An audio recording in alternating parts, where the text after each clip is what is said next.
Here we go. Huge. Ducks don't get cold feet. Number 15. Here with Cameron Doyle.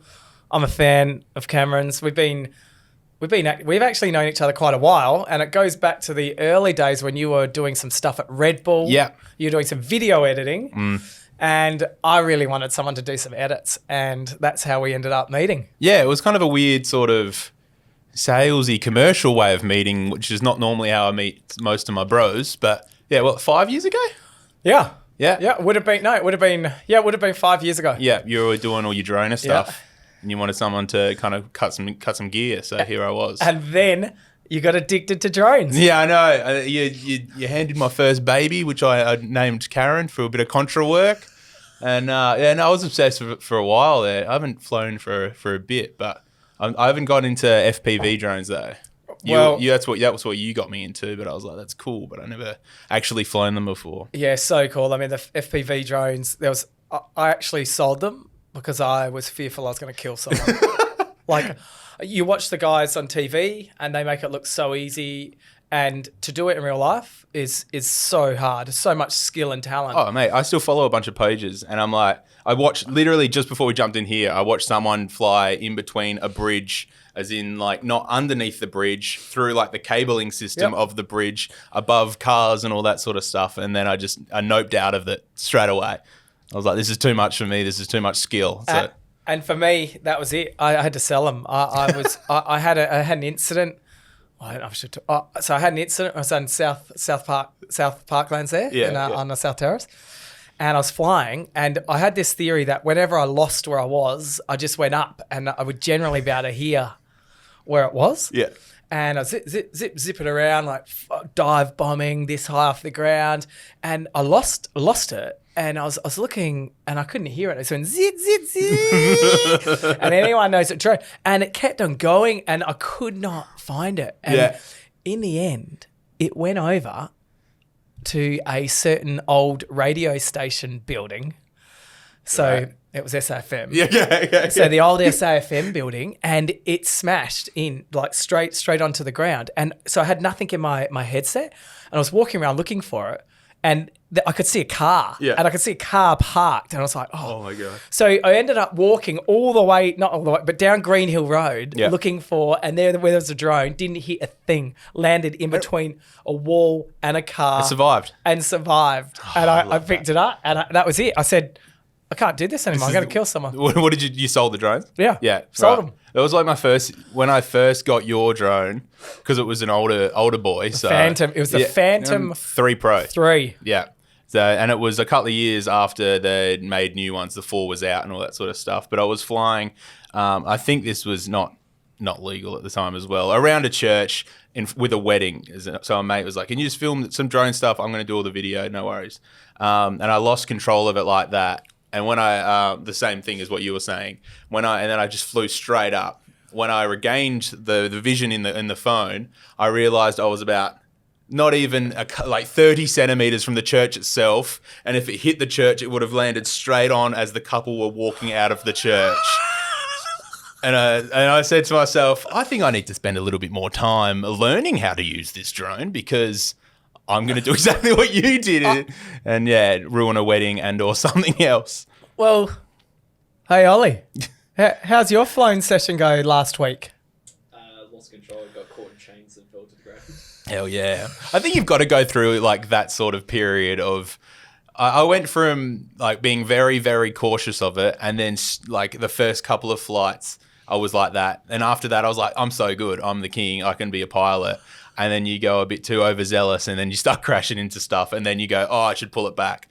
But it always goes back to being like, I'm the king of the castle. I can be overzealous and do whatever I want with them. That's exactly. It happens. It's like a good week where you're like really, really cautious when you're flying them all the time, and it's still a very big novelty. And then after, you get just like, I'm fine. I'm okay with the near miss I almost had 3 days in. I can deal with it now. And then you get yourself about 3 or 4 months in, and you get close and you go, I shouldn't have done that. Yeah, I'm so the same. I'm with you. And I was lucky enough. So what I did, I sold all of them, bar I got a little Spark. Oh, cute. Yeah. And I use that for everything. And I got a Mavic Pro.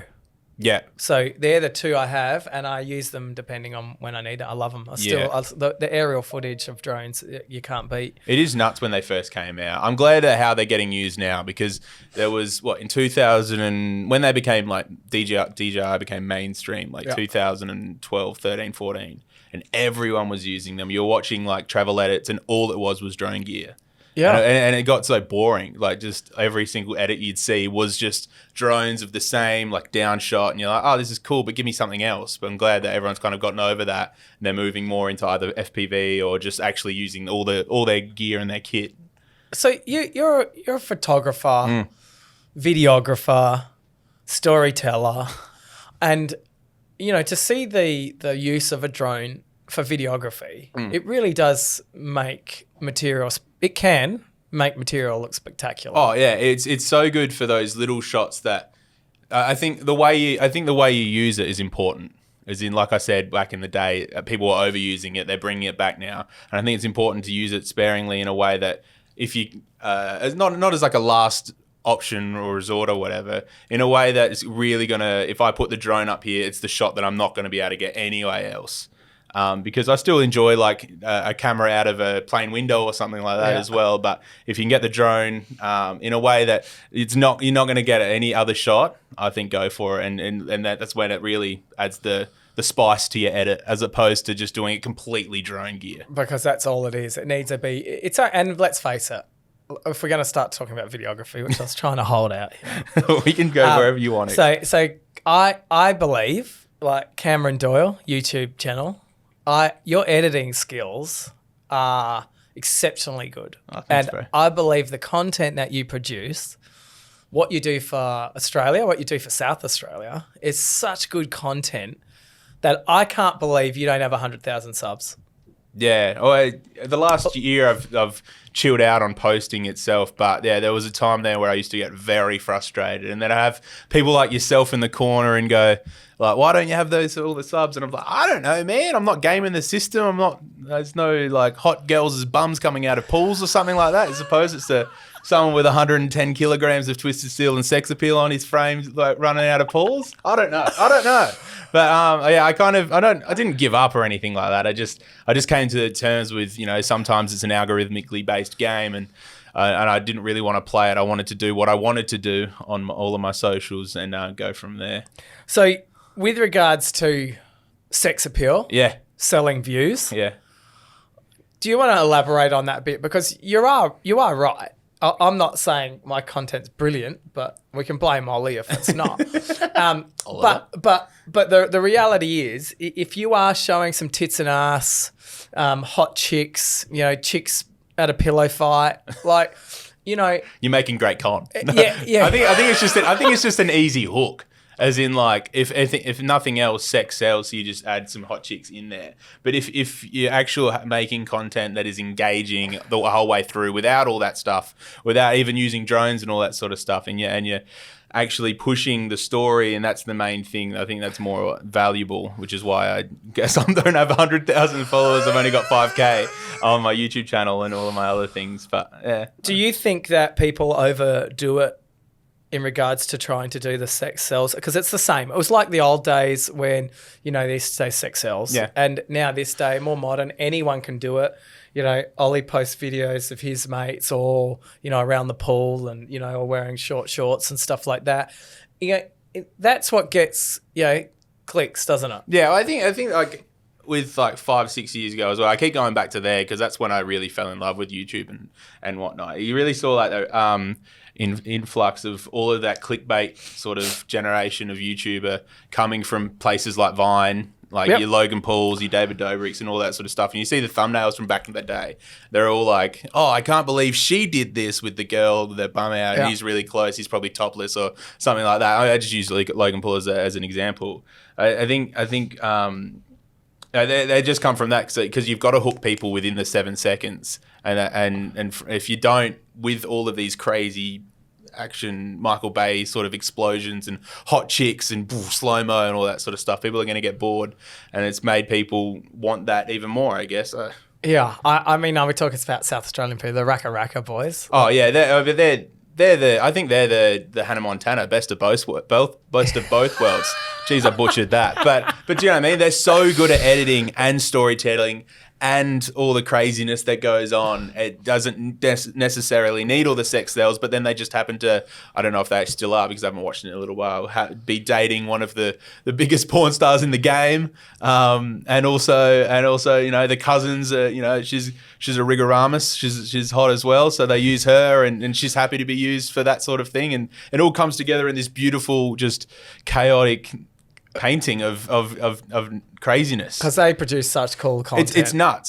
And South Australian, just from here, I mean, you know what? And if they ever listen to this, I want them on the podcast. They haven't returned my messages, but stooges. But to get people to put the art to the content, what you film it, that's one thing. Yeah. You edit it, that's another thing, and then how you deliver it. So, in regards to you as a videographer, you know, I don't know what your title is, but who knows anymore? I'm saying YouTube superstar, videographer extraordinaire, and you say it how it is, and that's the part that I think your followers, and I'm assuming you'd have high engagement, is because they're really interested in what Cameron Doyle's doing. Yeah, I guess so. I think I'd like to, like I said before, with the not putting, you know, the bums and stuff like that. I don't live that existence. Like, I've got a girlfriend, but she's not always in bikinis and stuff. She doesn't really like the water, so I'm not going to throw her into a pool. Like, it's not the existence that I live. I just want to, like, be my goofy self in a way that people understand what I do, how I do, and why I do. And I think, the backing South Australia and just getting outside is a part of that. So when we're talking content, what first drives, like, what goes through your process when we had those peanuts in that video talk about South Australia, about why would anyone want to go there?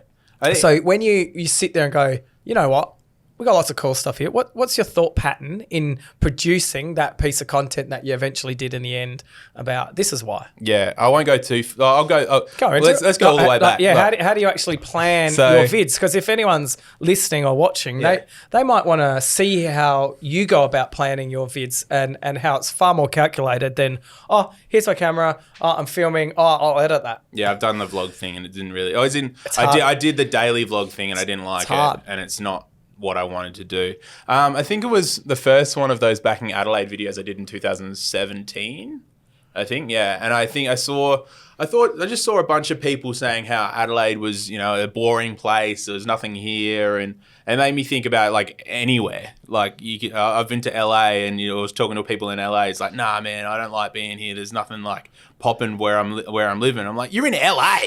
You're in LA, Los Angeles. Everyone wants to be there. It's Hollywood. It's the glitz and glamour and all that sort of stuff. So I think in anywhere, you could be in a country town. I mean, the Coopedi or something like that. Like, there's things to do there. It's just the matter of you getting off your ass and doing it, and actually making your own fun. I think this is a weird sort of quote, but I went on a cruise in 2000 and whatever, and is it Shannon, the guy from Biggest Loser, one of the Shannon trainers? Noel, Did you say Shannon Noel? Yeah. It's definitely not Shannon Noel, my brother. Sorry, Biggest Loser. No. He was on Australian Idol. Well, maybe. Yeah. It depends what the context is. But Shannon, what he was a trainer from, I think it was Biggest Loser. It was Shannon. Shannon Ponton. Thank you. Love producers. There you go. So he was one of the keynote speakers on this cruise.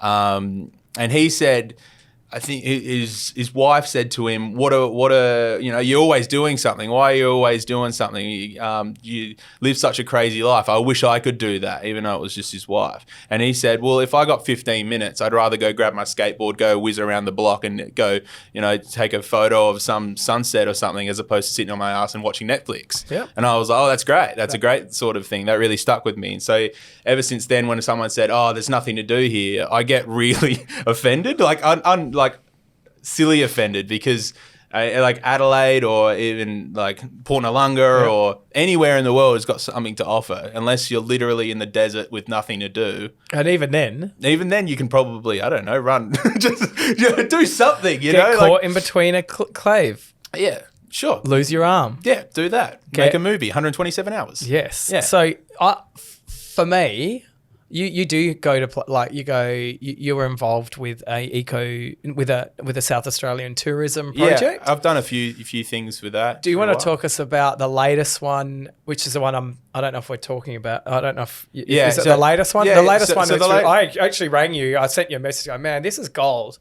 Was that with Dan Andrews? Yeah. Yeah. So yeah, the one I did in 2017 was kind of just off that idea, saying, you know, like, if you don't like it, it's more to do with you, my brother.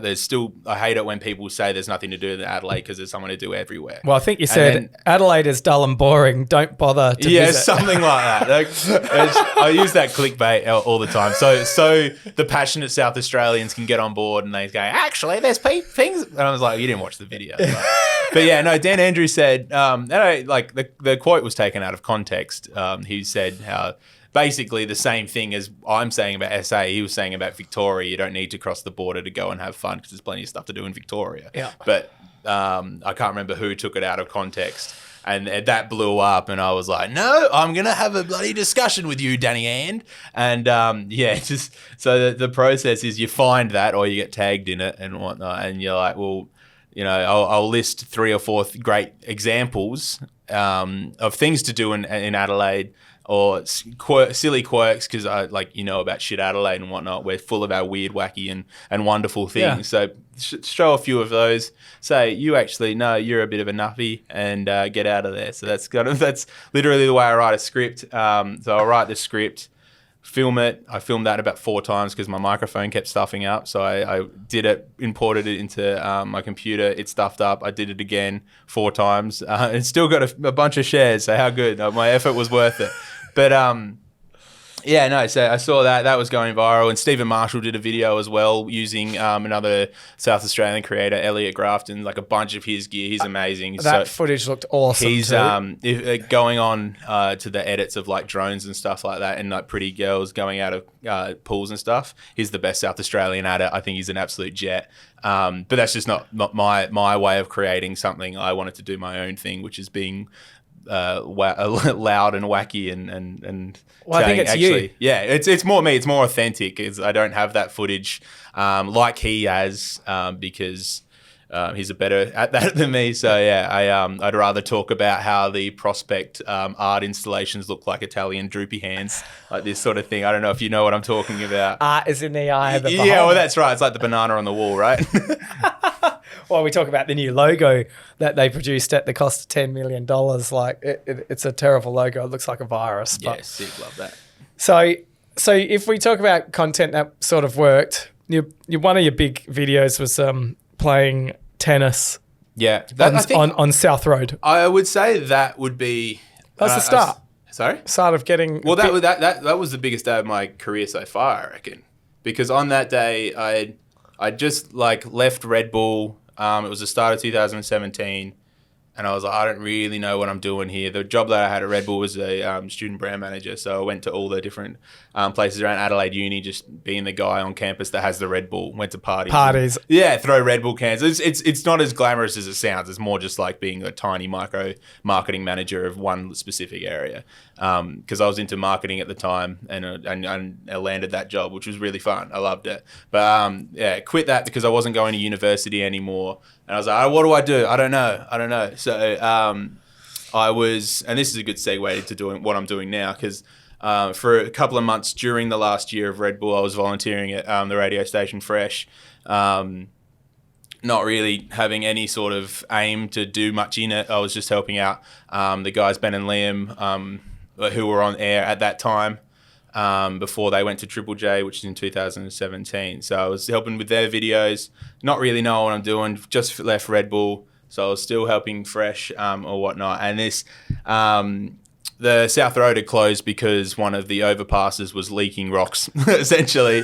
And one of the guys at Fresh, Riley, said, I've got this crazy idea. Let's play tennis or something on it. Let's do a sport on it because it's the largest, one of the main arterial roads out of the city. Let's do something with this space. Played tennis on it because the Wimbledon was on, and it went gangbusters, several thousand shares and 500,000 views or whatever on Facebook, which was pretty big for me. I was pretty stoked. It was on the news. Yeah, it was on the news. It was several different outlets. I think Queensland News picked it up, which was pretty crazy. 20 minutes later, I got so Ben and Liam had left at Triple J. 20 minutes later, I got a call at Fresh saying, "Can you come in?" The boss said, the fella that was on breakfast that replaced the boys wasn't working out. We're going to fire him. We want you to apply to go breakfast. And I was like, that's pretty cool. I've got this video. It's going viral. And anyway, I got to go, man. So I got a meeting with, I think it was Adelaide. Yeah, it was Adelaide Uni at the time. I was doing a bit of work with them. And they're like, oh, we want you to, like, in a couple of months, come to France because we want you to do something. So in a space of an hour, I was getting this viral video, which is pretty cool. I got offered the job at Fresh, and then I got told I'm coming to France in a couple of months. And so I was like, from not knowing what I was doing, I was just kind of had followed, I don't know, whatever I was doing that was pretty nuts. It's amazing how that can open up into a door. Yeah. You get to work with the guys on Nova. Yeah. Ben and Liam. Yeah, and you knew them before, and they've come back and you're working with them again. They must like you. Yeah. So during that 6 months, we got along. It was really started to be a bit of the young boys club, just wanting to get out and make videos. I wasn't getting paid for it or anything like that because they were on next to nothing. You know, it's community radio, as great as it is. It's still community radio, so I wasn't getting paid or anything. I just had a connection with the boys. You know, some people that you go, look, they've got something. Like, I don't know who was it. Yumi and Dupree with there's a lot of references. I'm sorry, but Yumi and Dupree with Owen Wilson, and he describes the Ness. You know, the Ness. Explain. It's just people have got a Ness about them. They've got a vibe about them. They've got something. You know, they've got a bit of oomph, and Owen Wilson's character Dupree describes it as Ness. The boys had Ness. I like that. So I stuck around with them for 6 months, and then they went to Triple J. I said, see you later. Have a good time over there whilst I kick it in Adelaide, trying to spread the good word of this town. And we kept in touch for the 3 years they were over there. And then late last year, I was working at the Port Adelaide Footy Club. Got a message from Ben saying, "Hey, apply for this. We're coming back." And I was like, "Whoa, how good!" How good is that? Yeah. So now I'm the digital content producer for the Ben and Liam Brecky show. Such a cool story. Yeah, it's fun. It's really fun, actually. So I did the year on, ended up doing the year on Breakfast and Fresh, as you know, and didn't really know if radio was for me. So I feel like now, coming back to radio after I left Fresh, this is kind of my redemption tour. only in the way that I'm like, now I know whether this industry is for me, but I think I've got like the perfect job for myself, creating videos, kind of being on air sometimes irregularly, and also just being around the fellas as well. So it's cool. It's a tough industry to be in. Yeah, it's really weird. Like when I remember, you're a creative person. Yeah, sure. And you were on Fresh FM. Yeah. And I reckon it was killing you, right? This is as a friend talking. Yeah, sure. It was. Yeah, so to me, I was like, oh, it's killing you. And then you talk about you're up at bloody 4 a.m, you finish your show at like 9, then you have to do research till 1, and you were physically exhausted. In my eyes, I don't know. You might tell me otherwise. I think coming out of Red Bull, because I was only a couple I wasn't the hustle lord that I like to be over the last 3 years. It's developed, and I still and I've pulled that back even again. There was a real period between Fresh and now where I was trying to be Gary V and do everything. I've pulled that back a bit.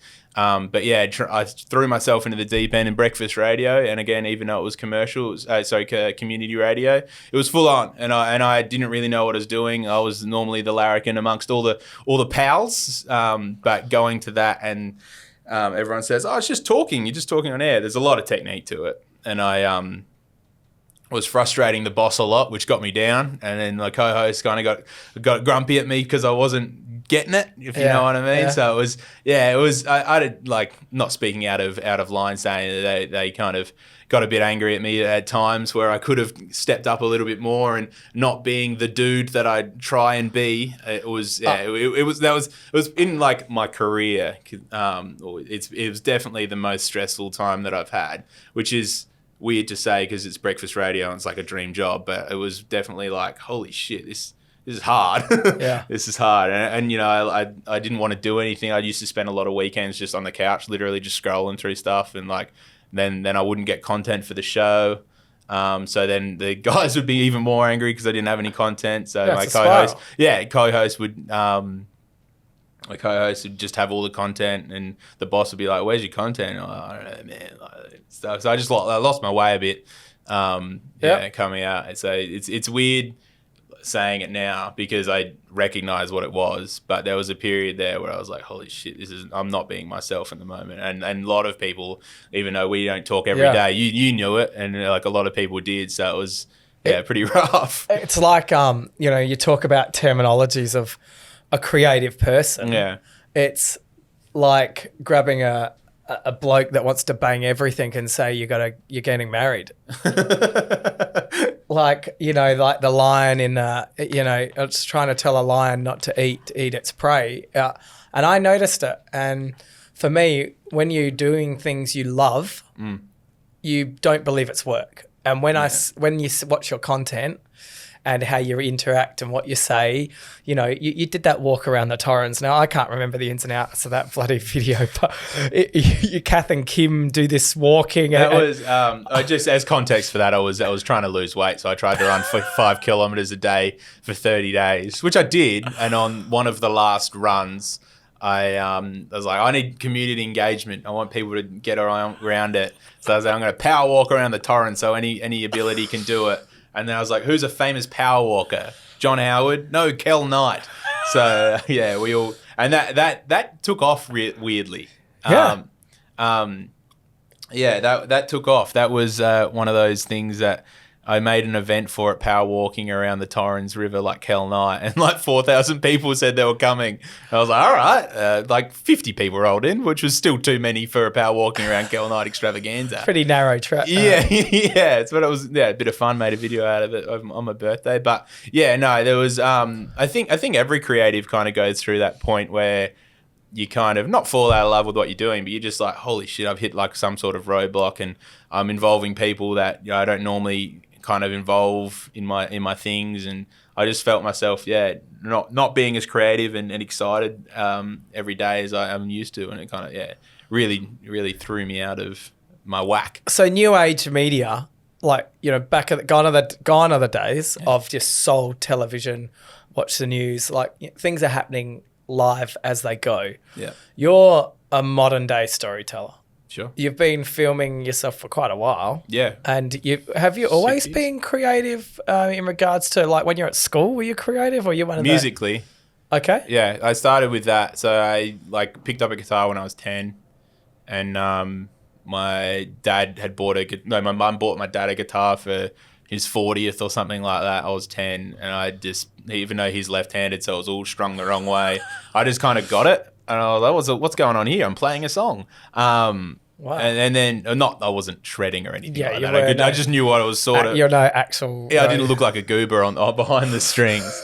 Yeah, so I fell in love with music after that. And since I was 10, followed that dream, went in a few bands and whatnot. I think we can't get away with this out. You were death metal. Yeah, no, I used to scream in a hardcore band. I played guitar in one for a while, and then I was like, nah, my ego's too big for this guitar business. Can you pass us the knife? Yeah, sure. My ego's too big for this business. Let me be a front man. So I screamed in a hardcore band for a little while, and I'm scared about what you're about to throw that Corona. There it is. Which was a bit of fun. I need the bigger blade. Do you want one? Yes, please. Just in case. Just in case. Thank you, sir. Why? Normally I do that pop perfectly. I've lost my touch. Maybe it's because I've cut down drinking. That's what it is. Cheers. Yeah, cheers. So I screamed in a hardcore band for a little while. That was so fun, though. I think it was just a really good release. And then I was at uni as well for arts and music. So I got an arts degree in English, which has done nothing for me other than learning how to write properly. Still can't speak. But let's talk, because I just think in this day and age, and there are specific professions that obviously need, you know, you wouldn't want to trust a doctor that's learnt it off YouTube. No. probably wouldn't trust a rocket scientist that's learnt it off YouTube, maybe. But as a person that wants to be creative, and I think we're in a world that more creativity is coming because if robots or machinery, have you taken a long-term view of thought, I'm a creative person. Yeah. I need to be creative. I need to find something that makes me feel like I'm doing something that makes a difference or makes me happy. Probably more. Yeah, I couldn't be a lawyer or anything to do with maths or anything like that. It's always been creative, and that's why I started with English as a degree, because I wanted to be a writer, music journalist, sort of human. That's what I wanted to do. So I did a degree in English and music because that's the path I wanted to take until I picked up a video camera. What was your first camera? Sony Action Cam. A Sony Action Cam, which is like a real bad $200 GoPro.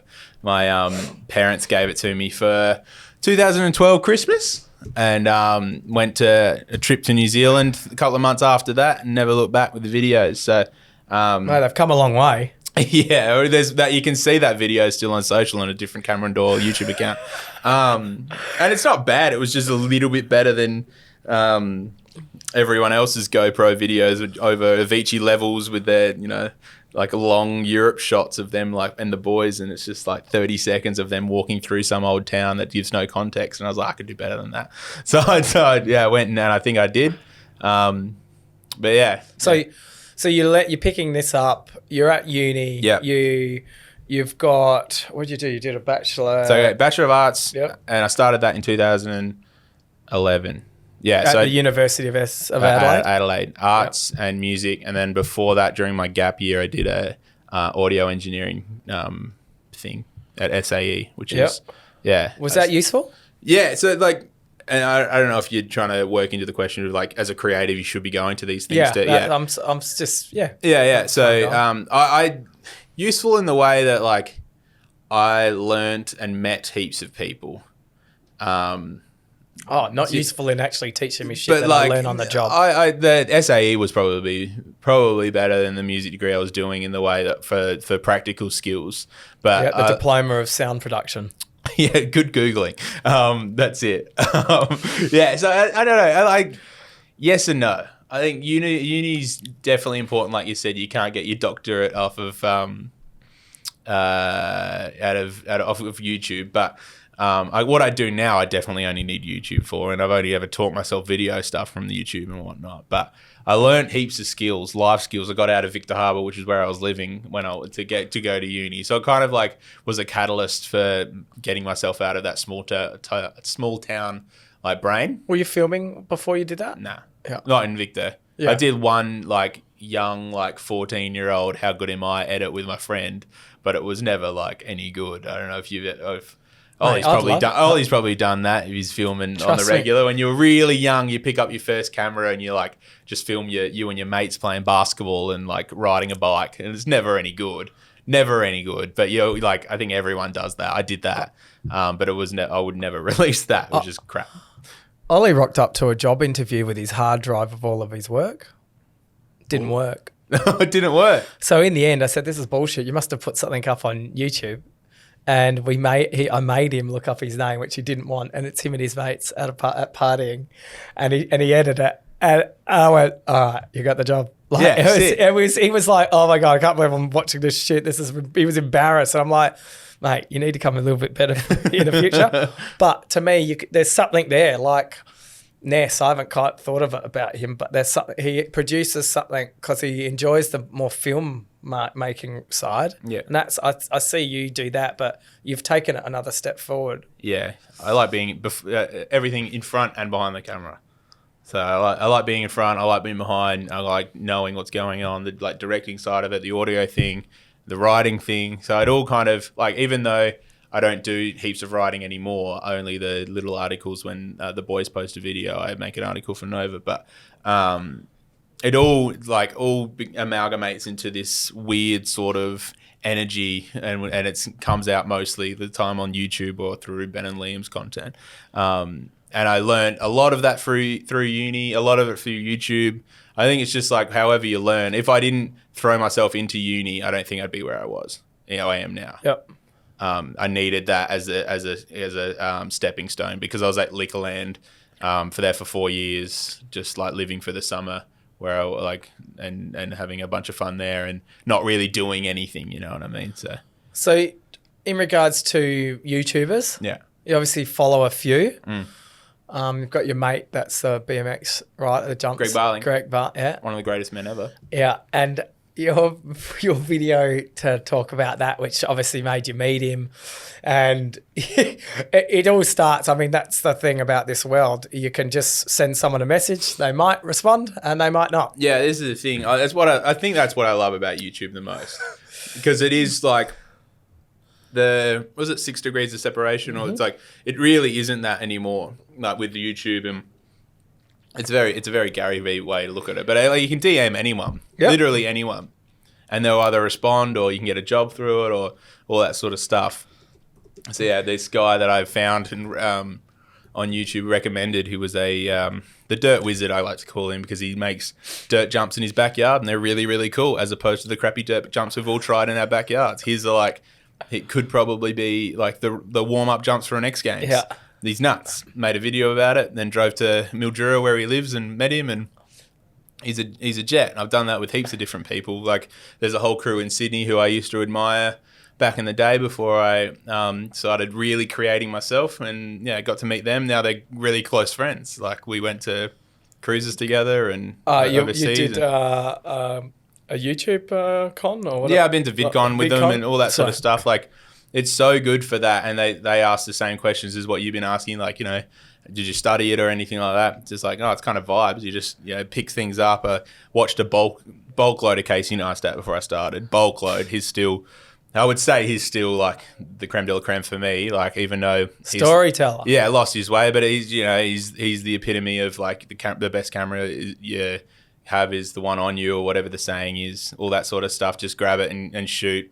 And I guess that's coming back to, I don't have the nice slow-mo shots of the girl's bum coming out of the pool, but I do have me and like getting stuck in the snow on my phone, saying I don't know where I'm going because my camera's gotten flat, and I feel like that's a better story, So same as my camera stuffed up in the Greg Barling shoot, so I just grabbed my phone and just and it was, you just get it and you shoot it, and I don't know where I was going with that, but I think for people, when you talk about VidCon, and you talk about who, like Logan Paul and Jake Paul, and as much as, that you might not agree with the content they put out, they're very, very clever at getting... They're unreal. Yeah, and people underestimate how hard that is to do. Like a viral video, when we did the finger, this viral expert contacted me, and he said, what do you want to get from it? I said, well, nothing. I haven't done it to get more subs. I haven't done it to get more likes. We haven't done it to promote Drake's. It's just happened. And he goes, what, you don't want to get anything from it? I said, well, no. And he said, well, you should enjoy it because you might not ever get another one. Yeah. And I was like, oh. And at the time, we didn't think much of it. But yeah, when you look at it, to have something that, like global, because we're doing interviews on Fox 8, Fox News in the States. It's so weird. BBC breakfast shows in the UK, and they're pissing themselves laughing because it was the timing of everything. And for me, about going to these places when you do videos, it hasn't just come from the one video. We've been doing retail raps for almost 2 years. Yeah, well, that's right. I remember you telling, when I was doing a lot of stuff with you, when you were telling me, like, oh, I'm thinking about starting doing these things. I was like, yeah, it's great because it's so in your niche, and you'll dominate the LinkedIn and all the stuff that you were really putting your energy into. Because for us, it's about that right market. When you go to places like VidCon, and you would have met some pretty cool YouTubers. Yeah, I mean, that's true. Through that, I met all these people through YouTube, and I only met those people through YouTube for kind of moving on through what I was doing in my career and learning all these skills and whatnot. And then I stayed with them, and then they got me, for some reason, I don't know how, but the 4 or 5 of us all got AAA passes and stuff. I don't know how they did that. And then I met Liza Koshy, and she was a legend. And what was she like? Legend. absolute legend. I didn't spend too much time with her, like 5 minutes max, but still, she just like, I was like, do you mind if we film? She's like, yeah, what do you want me to do? And I said, I don't know, just make noise. Like, so she literally did. That's all it was. I've seen a clip. Yeah. Total legend. But like, just, it's really cool to watch that progression of, not knowing anything, not knowing videos, starting in Liquorland and Victor Harbour, and then it goes on and on and on, and you learn all these different skills and random storytelling bits from just taking it all in, and then you land with like hanging out with Liza. I'm not really, she'd never know who I am ever again, but I spent 5 minutes with Liza. I'm sure she's listening, so just send Cam a bit of love. Yeah. When you talk about people that you mentioned, Casey Neistat. Yeah. Anyone that doesn't know Casey, he used to live in New York and he was producing all sorts of videos. Was it New York? Yeah. New York. And I think he's moved to... He's the same though. He's because he was creating 5 years, 6 years, or 10, or even longer before he really popped in like 2015. I remember a guy I did some work with last year. He said, yeah, I've been watching him since like 2008. He's just been doing a whole heap of stuff. Like he did that bike lanes video and... It's really, you just got to keep at it before you actually get the viral video, like the finger or whatever, which is, really, really like the overnight success thing is total bullshit. The average YouTuber stops in the first year. Yeah. And people underestimate how hard it is to get 1,000 subscribers on YouTube.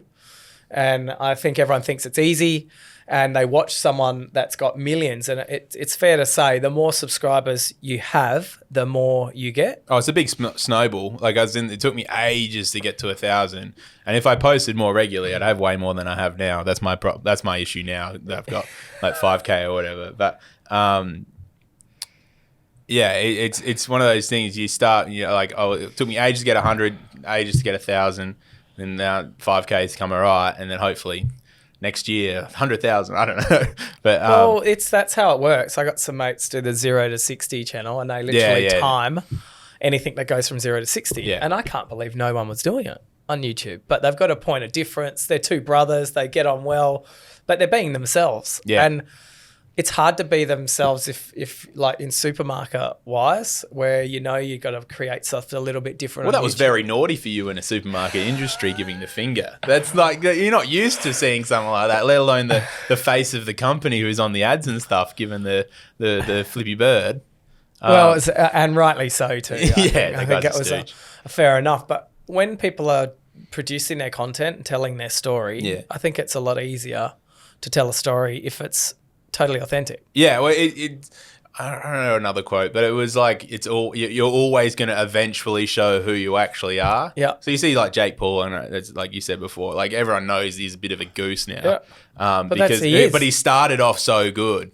It's the same as Logan unraveled. Like everyone unravels if you aren't yourself in these videos over time, because people are getting cancelled from like 2010 or whatever. It's like, I've been on it for so long. Like when you think I haven't said something that's like offensive and stuff like that. But yeah, like if you're not yourself, you're eventually going to unravel yourself to show everyone who you really are, and people are going to realize who you are. So if you could give any feedback to someone that's starting, like with their YouTube or it's not just YouTube. I mean, let's talk about platforms. Yeah, sure. What do you think and this is a general question, you might not be on it. What do you think is the most powerful media platform at the moment? Social media, whatever, I call it media, but what do you think is the most powerful media platform? I still think Instagram's the biggest, as in the way that like everyone's on Instagram, young and old. TikTok's coming through, but I think that's going to probably just have this big spike and then bail. But yeah, there's like if you're just starting on anything, and people hit me up pretty frequently, I always say, show me your third video. I don't care about your first and second. I don't want to see your first and second. Yeah. Show me your third one, because most of the time they won't come back to me because they start it and then they go, holy shit, this is hard. Or they ask for camera recommendations and whatnot. And I say, oh yeah, I can help you a few things, like how much you got to spend, blah, blah, blah. I want to get a GoPro. I was like, just film on your phone. Yeah. You won't use your GoPro, I promise you. It's like, it happens all the time. Like people's like, oh, I'm starting to get into filming, and like, I've got $1,000 to spend. I'm like, cool, just record on your phone. Done. If you have to, get $1,000 phone. Well, get a nice phone so you can use it for other stuff, because you're not going to use the GoPro and stuff. What are you going to use it for? I'm going to Europe. Cool, man. You're going to be in museums. Use your phone.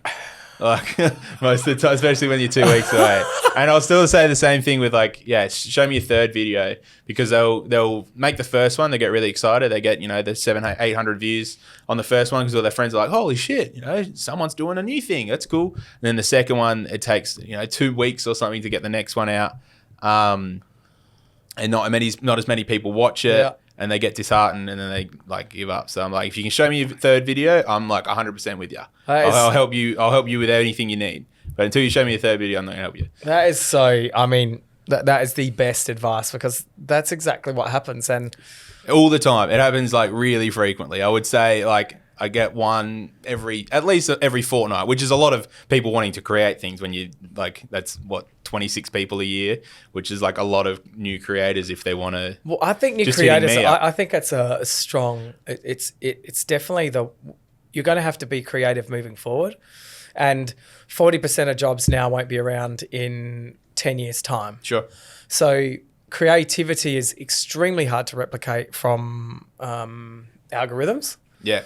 And at the moment, no one knows exactly how the brain works. So while we're talking about that, it sort of makes you realize that people with creative juices, companies like Tribe, where you can pawn yourself out to try and do a small project to earn some money. I think that's the future, and I think having people with their side hustle where they can earn a bit of money on the side until they make that transformation of I want to earn $300,000 a year, and work like a dog, and maybe not be so happy, or I want to get creative. I was going to say 100 grand. I mean, that's a stretch. 25 grand max. My brother, like, if you can feed yourself every day, you're winning. So that's the reality. Yeah, if you're going solely on a social, if you're like, I'm only going to get YouTube revenue, it's not going to happen. I'll be like, I've been paid like maybe $1,000, like all up, maybe $1,000. And now I'm at the point where if I don't post in a little while, YouTube will randomly say, here's $100. And I'm like, oh, sick, thanks YouTube. But if I don't post, like, I'm not making any cash. So, unless you're doing like, Drake's comes to me and say, I want to, do X, Y, Z. I'm like, cool, man. We can put it on the channel. You give me a couple of grand for that. You're not getting paid. So still got to know business, whatnot, because there's a lot of stooges out there making cool content, but they got no idea business wise. Correct. And I was lucky enough that I think I got this from Red Bull initially, even though it was only 20 hours a week or whatever it was. I still was in big boy land in the way of talking to marketing managers and all these different people, and you're like, yourself. You're talking to us. Yeah, and I was like, fuck, we can't afford that. And I'm not caring. You're at uni. You're a Red Bull dude. You're living the dream. But So, but you know what I mean? Like, there's a lot of like, especially 5 years ago when Instagram was really popping with the adventure, like wanderlust people. Yeah, they're like, I'll do it for $50, and you're like, no, actually make yourself a little bit of money, and you'll be able to feed yourself and all that sort of stuff. But so what I was going with it is, there's a fine line about what you would are happy to give up to be happy. Sorry. Yeah. Compared to what you do to just earn money all the time. Yeah. Where do you think you're at in your life? Good question. I feel like I'm probably just sitting directly on the fence. And that's like, I've got a really good situation at Nova. Love it. I'm not going to... Nova's the first company that I've gone, I want to stay here for a bunch of years, as opposed to doing it, sucking all what I can from it, learning from X, Y, Z and bail. Because I know I can, was it intra-entrepreneur or whatever it is? You be an entrepreneur within the company. Yeah. I'll work my way up through it. There's plenty of avenues that I get excited by with it. So I would say that like I'm not earning the big bucks, not yet. Hopefully, fingers crossed, if I get a breakfast show one day in my life. So that's a goal? The dream Joe would be doing what I do now, but I also work on it like a third stringer on a breakfast show or something like that. Cool. For like, I don't know. And I've been very honest with my bosses that that's not new information, bosses. I'm not. I promise. I'm not like I'm coming for everyone's jobs. I'm not. It's just like the way that Nova is. There's fellas on air at the moment that are in their 40s and 50s and stuff like that. So I've got plenty of time at 28. So just hustle down. Happy to work with the boys because they've got that nest that I'm inspired by. I wouldn't mind making a little bit more of my own content, but Yeah, like I'd say I'm sitting pretty good with that commercial and creative. Like I made a video of the boys sprinting 100 meters like today, which is stupid. Tomorrow we're making a video about Liam seeing Borat for the first time, and he's in the office being the guy that recites Borat quotes because. He's 14 years late, too late, and he's that guy. Borat, so it's cool. like it's still it's fun gear. I'm not making shitty it's promo fun. videos. No, it's what you want to do. Yeah. I just to an extent, but there's still a moment where I'm like, I could push for this or I can push for that. And only you're the only one that can. Well, yeah, that's the thing. That's so great. You can be that little bit of an intra entrepreneur within the company because they're allowing that. So when you look at how many YouTube clips that are out there, how much content is being uploaded to YouTube every second? 4,000 hours every minute or something stupid. Oh, it's more than that. Did I say 4,000? I meant 400,000. I don't know. There's like silly amounts. I'll have an answer to you soon. But the reality is, with so much content going out, and how many videos, and you're continually putting out videos, but you've slowed it down a bit. Yeah. Do you know how many videos you've actually put on YouTube? 280. Wow, that's a lot. Between 250, 280. Some of them I'm more proud of than the others, but yeah. So if you could give some advice to someone that's on Facebook, right? They don't have a YouTube channel and they're on Facebook. Yeah. And they're putting content, they're getting heaps more views on Facebook. On Facebook. Yeah, because I think you do. Yeah, Even it's just a lot of their views are 3-second views as well. So even if you're scrolling past and you stop on it, it's still a view as opposed to 30 seconds views for YouTube. And the YouTube analytics is amazing for people to get an indication of who's actually watching. Yeah. Time Watch is a real jet. I've just recently started using. I knew about it for ages, but I was like, I don't need vidIQ. I don't know if you know what that is, which is like a way for we use it. Yeah, for SEO and all that sort of stuff. And I was like, I don't need that. I can get by on my own things. I was like I said earlier, I don't really want to game the algorithm. I'd rather just do it with word of mouth and whatnot. But I'm like, if I can give myself a bit of a push over down the jetty jump, I will. Well, and I think if the information's there, it's not really gaming the system if the tool's widely available. Hey? No, I think it is because a lot of people don't use it. Yeah, that's true. So if anyone's trying to push that, I think it's particularly given us great insight because, we got 1,000 subs, and I think now we've got 2,500 because of the viral the video, right? Which is great. But it is a different environment for people to get disheartened. And I think if I was doing it as a living, I'd be broke. Because it's hard to produce content continually all the time. And you do see how it burns people out. Oh, for sure. I think there's just to answer the Facebook thing as well that you were saying before. Yeah, sorry. I want to know what advice would you give to someone that's doing stuff on Facebook? Yeah. But posting it nowhere else, maybe on Instagram or something. But yeah, I think you've got to diversify the portfolio a bit. Like I tried TikTok for a long time just to I think I've described this to you before. I've always seen as seeing YouTube is like my master and the rest of the slaves. Everything else has got to work for the master. If Facebook is your master, use your Instagrams, even Snapchat's kind of pretty old now, but there's still a few people on Snapchat that you can chuck up on the story saying, I made a new video, blah, blah, blah.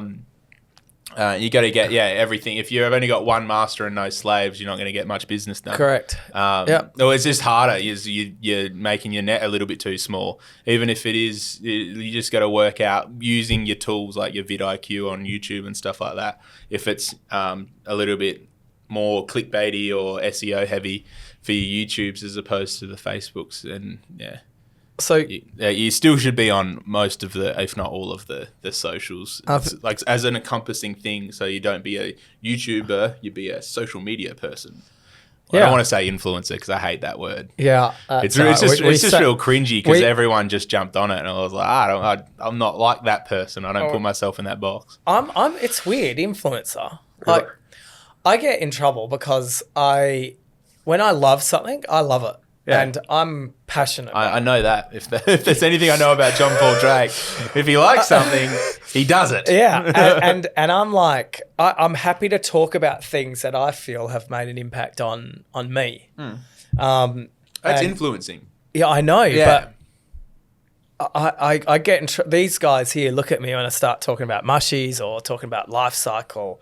Like such a great So product. mushies isn't like magic mushrooms? No, they're not. Is Is that what he's talking about? No, they're not. Everyone's nodding off camera. No. Bro, what are they saying? No, they're not. John Paul. Like, no, you buy like life cycle. Use my coupon code JP10. No. See, they hate it, but I freaking love it because it's a product. It's mushroom extract, but to me, I look at it like, oh, I'm only saying this because it's something I love. If I wasn't like this, I think this is where I see an influencer just is selling stuff to make money. Yeah. Where I push stuff because I genuinely believe it. Yeah. To the fact where I use it. Yeah, I think there's definitely a difference. You can tell straight away though. Like if it's someone that's like, if you see the same copy across all of these different people, like that Bang Energy with all the hot chicks using Bang Energy. Have you seen that? Like Mate, we've got Bang here. Yeah, of course. We've got Bang now, Bang it. Yeah. But it's all the same. Like sexy models using it. You can just see the same copy. You're like, oh, well, you don't really care about the product. Not that I'm like a massive advocate for energy drinks anymore. But like, yeah, so like, what are you doing? I'm not going to go for it. But there's definitely like a bunch of channels that I really enjoy, and I know that they love their stuff. It's like Casey, for example. Like, how big was he for boosted boards? Just because he loved it. He loved it, even though that it's broke now. I'm pretty sure, but yeah, really, yeah, I'm pretty sure that boosted boards went down. But still, like, there was a massive spike when he was vlogging because he was using it all the time. And they send him, and he's giving genuine, honest, it's genuine. feedback. If you're not genuine, I think that's the point of what we've been saying. If you're not genuine, so maybe I need to let's start a new term: genuine pony influencers. Yeah. Hashtag. Hashtag. All right, that's what I'm going to do. You've started it. Kim Kardashian. Obviously a big influencer. She gets paid between 300 and 500K per post. That'd be nice. I know The Rock's the same. So, and you know, I think when you look at people getting paid such serious money, you take a view on how you feel about them. No different than a company. Yeah. Stance socks. They send me anything in socks. I'm reading it. I'm looking at it. I like what they do. I like what they do as a business. McDonald's send me something on the app. I like to see how they interact. Yeah. I'm hooked. But someone that I'm not, how do you think there's value in that? If 300, I'm sure someone's getting this. Like someone feels there's value if that's the mark. Yeah, using The Rock to promote something random as hell. Yeah.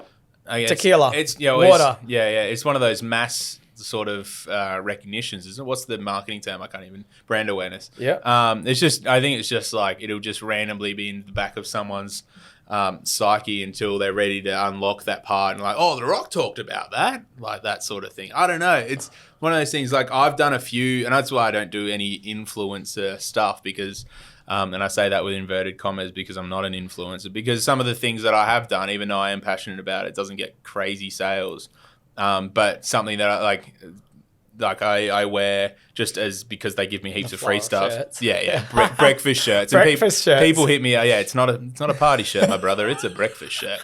I wear a bunch of that stuff because I love the guys. I love what they do and how they do and all the marketing and stuff like that. So they get a few, but like I don't think there's anything wrong with that. There's nothing wrong with it. It's just whether like the company's willing to give the 300,000 or for me the threads, or I think we've done a few things where there's a couple of $100 and I made some content for them. Yep. If they're willing to part with it, sure, but it's just the same as a TV ad or a radio ad. You're not really with use of someone that's got 18 million or whatever, you're just throwing the net wide as much people can come in that net as they want to, and if they don't come in, you don't get that many fish. So, but if it's a van company or something like that, and you see a solar fridge or like an electronic 12-volt fridge or something like that, you'd be more inclined to actually use it. So using the niches for that sort of thing. Does that make sense? You have totally slid into something. But before we go to that, You go back to the buses, yes. yeah. Okay. So I'm there, baby. So the simple way to talk about with the YouTube content, 5 billion videos are watched on YouTube every single day. 5 billion with a B? Billion with a B, and 3 hours of video are uploaded to YouTube. 300 hours of video uploaded to YouTube every minute. 300 hours. Yep, every minute. Whoa. With 5 billion views every day. What I love about YouTube as well, just as an aside, because there is so much content. There's so many not like T series or something. There's some like random like Argentinian YouTubers with like 20 million that we have no idea about, but they're absolute gods in like YouTube, like YouTube Argentina and Peru and like all these different things. And you see, this is an aside, but it you see like it all in the what's the thing at the end? Rewind, YouTube Rewind. Yeah, thanks. It's like, and everyone's like complaining like I only know 3 of these YouTubers. Like it's the same as like when you go, and I guess I'm just trying to bring it to actual conversations we've been having, but it's the same as like you go to Adelaide for a week and you don't enjoy it. It's like, well, what did you do? It's like, oh, I just went through the city. It was like, oh, you a city person? No. Well, there's so many things to do. It's the same thing as like, I don't watch YouTube. There's nothing that excites me. There's 300 hours getting uploaded every minute. It's like you're just looking in the wrong places. You're just seeing the wrong things. And you're not following your own passions for the things that are available to you. You need to find what you love. Yeah, and I think that's a big part. I say YouTube all the time because I like I say, I think what you produce is really good. Thanks. And what it is for SA as well. It's a great sounding board for SA. Well, SA is like there's so many good places in SA that like we're the 20-minute city for a reason. You can get pretty much anywhere other than the snow within 20 minutes. Yeah. Like if you want to go to a crazy beach or something like that, you might have to go 40 minutes. But oh no, you have to go 40 minutes, which is so easy in Adelaide. So are you talking about Second Valley? Or Second Valley, or like Port Wollonga, or North Head in Victor and stuff like that for the crazy cliff faces like they've got in Sydney. Like everything that these other places have, Adelaide has as well. And like even with like a lot of these videos as well, people say, oh, the industry's not here. It's like, well, it can be a gateway for a lot of industries. Like Australian radio basically started in Adelaide. Like Nova started in Adelaide, even though they started in Sydney, but the HQ was here. When it was launched, it was the same as like SAFM's just gone back to SAFM because that was like massive, one of the first radio stations. Yep. And I know I'm not throwing complete and utter full real stats, but I know like along those lines, like Nova was pretty much started in Adelaide. Like SAFM was so massive, and they had to go back because it was such a powerful brand here and stuff like that. So speaking of SA, it's rumoured that Ben and Liam knew that COVID was about to start by coming back to Adelaide. Yeah, it wouldn't surprise me. Liam's got this weird thing where he just like, he's like, I don't know. I think there's something wrong with that boy, in a good way, because he's so good at this sort of like content and all that sort of stuff and like life things. He just gets things. And it's kind of scary sometimes. So, like a superhero thing, and I'm saying that because you've got heaps of superheroes behind your head. But he's got a ness about him that could be a superhero trait. Okay, so maybe it's true. Plus, Daily Mail picked that up that Ben and Liam knew COVID was about to happen.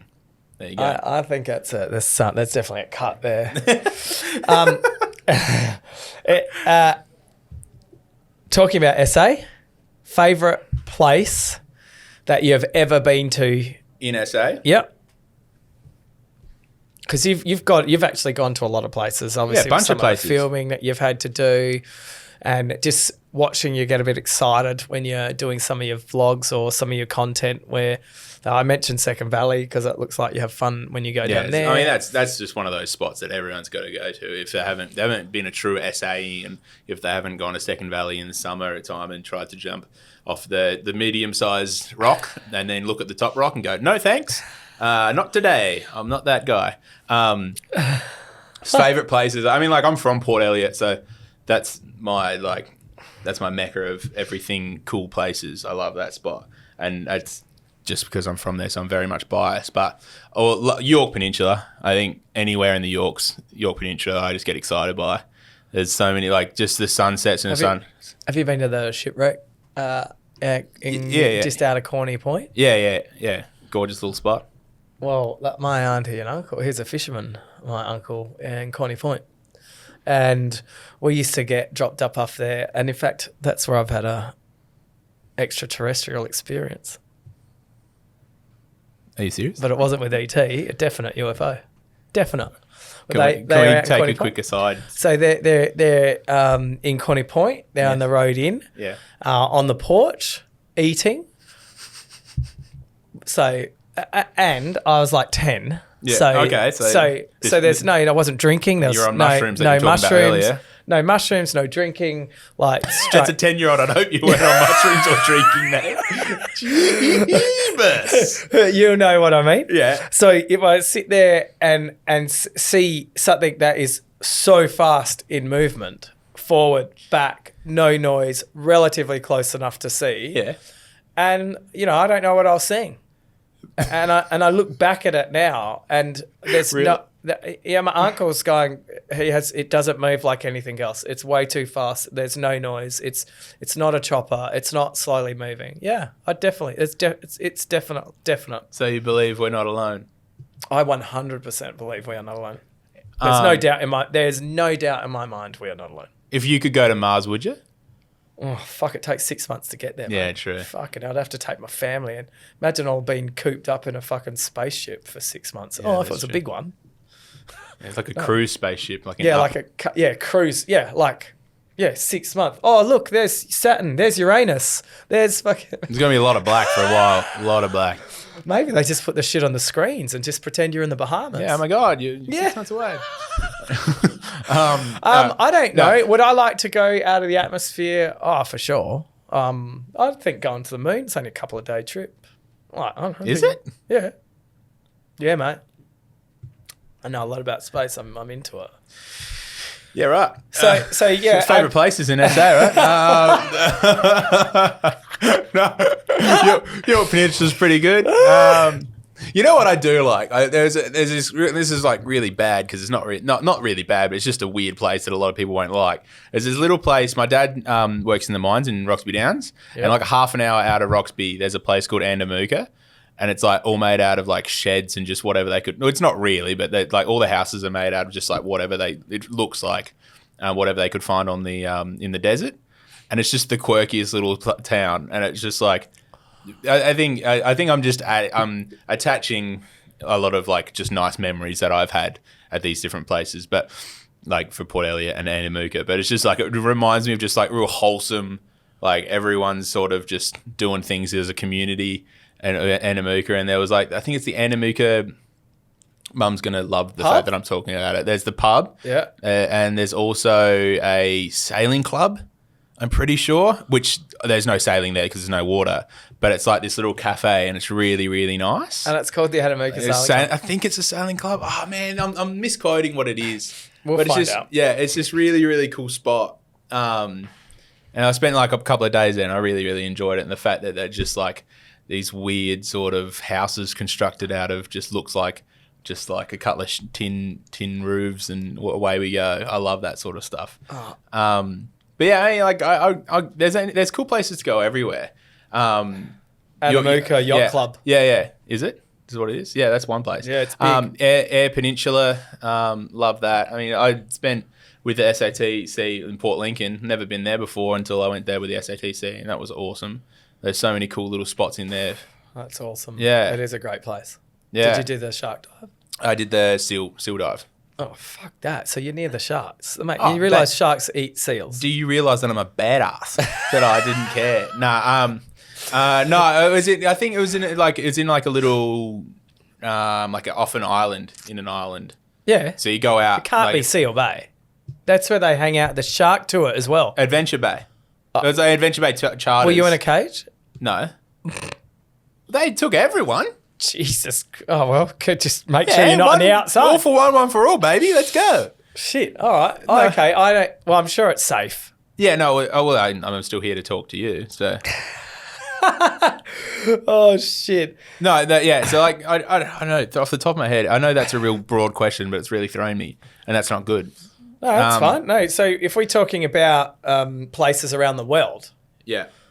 I know originally you want to travel, Yeah. do videos. Yeah. Like when I first... This is so annoying because when I was sitting in a Adelaide uni class, I don't know what it was for, something musical, and I said it was just after my New Zealand trip I explained earlier, and I said, you know what, I love learning about all this sort of stuff, but as soon as I'm done with uni, I'm gonna travel, and every day I'm gonna make a video about my travels. And no one's doing that at the time. It was like 2013. And if I was doing that here if I left and started doing that in 2013, I wouldn't be sitting here right now. I'd be Casey Neistat 2.0. But I wouldn't have done. I would have burnt out before I even finished. But around the world, yeah, no, I've been to a few countries. I think my country counts at 18, which is not too bad. Fuck, I wouldn't even know. I've never had a country count. You've been overseas, though. Yeah, So I haven't. there's a How'd you figure that out? You'd have to go back. well, I counted when I went on my trips. JB. Wow. Yeah. No. I reckon I'd have trouble figuring that out. Oh, You've been to a lot. Country count. Yeah, I've been to a few. Yeah, 18, including Australia. And Kuala Lumpur, which I spent just in the airport. But no, what do you want to know my favourite place? Yeah. Is that what you're asking? Yeah. They're all different. Like I went to America for a couple of months just backpacking, and I spent most of the time on people's couches, and that was great. And then I also went to Southeast Asia and actually lived it up like a king for a couple of days, and that was great because you can over there because of the price of everything so low. So I think I don't know, just each one for different experiences. I basically became a vegetarian in America because of what I was eating. When I came back, I was like, I don't want to eat processed crap anymore. That's why I became a vegetarian. Oh, that's one of my questions, for God's sake. Yeah, we can talk about it now if you desire. So, So America, Yeah. seriously, the food, yeah. the serving sizes in America is... It's unreal, unfathomable, the fact that what they send you when you order for large. When I first rolled in, I was like, oh, sick. I'll get a large. I'm a pretty big fella, 6'2", obviously thick fell. So I was like, I can deal with this. And I couldn't deal with this because the large was way too large.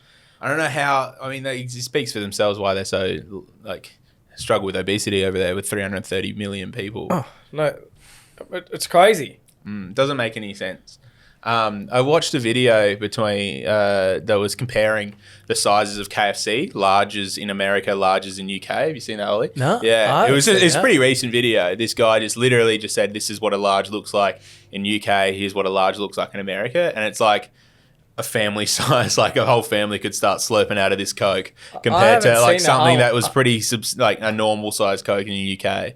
And they compare the different menu items and stuff like that. But then I loved America, and I went to Canada with that as well, and spent a bunch of time on just couches and in 16 people dorms and all that sort of stuff. And yeah, you go out, went to a few festivals and stuff, come back and everyone's drunk and I vomit on the floors and all that sort of stuff. And it's just it sounds like a gross experience explaining to it, but at the time you're like, this is so funny and so fun and craziness and all that sort of stuff. And it's you're not gonna remember the times you were sitting in a at work doing a whole lot of nothing. So I'd rather do that. So do you have a travel story that stands out from the crowd?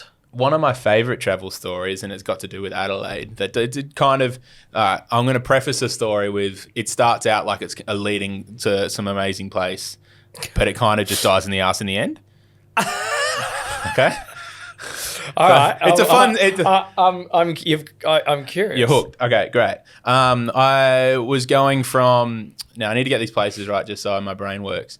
But I was going from a small little snow town, and it wasn't Whistler in Jasper, Canada. Lake Louise. No, keep going, but I'll get it eventually. Starts with a B. Banff. Banff. So I was going from there and I wanted to go to Winnipeg. And I was like, I'm going to... That's a long way. Yeah, it's 9 hours, I'm pretty sure. Yeah. 10 hours. Yeah, and I was like, you know what? I've got a couple of days to spare, a day. I'm going to hitchhike. So I start my hitchhiking. I do all right. I get to the other side of the next town over, which I don't know how long that is, about an hour and a bit.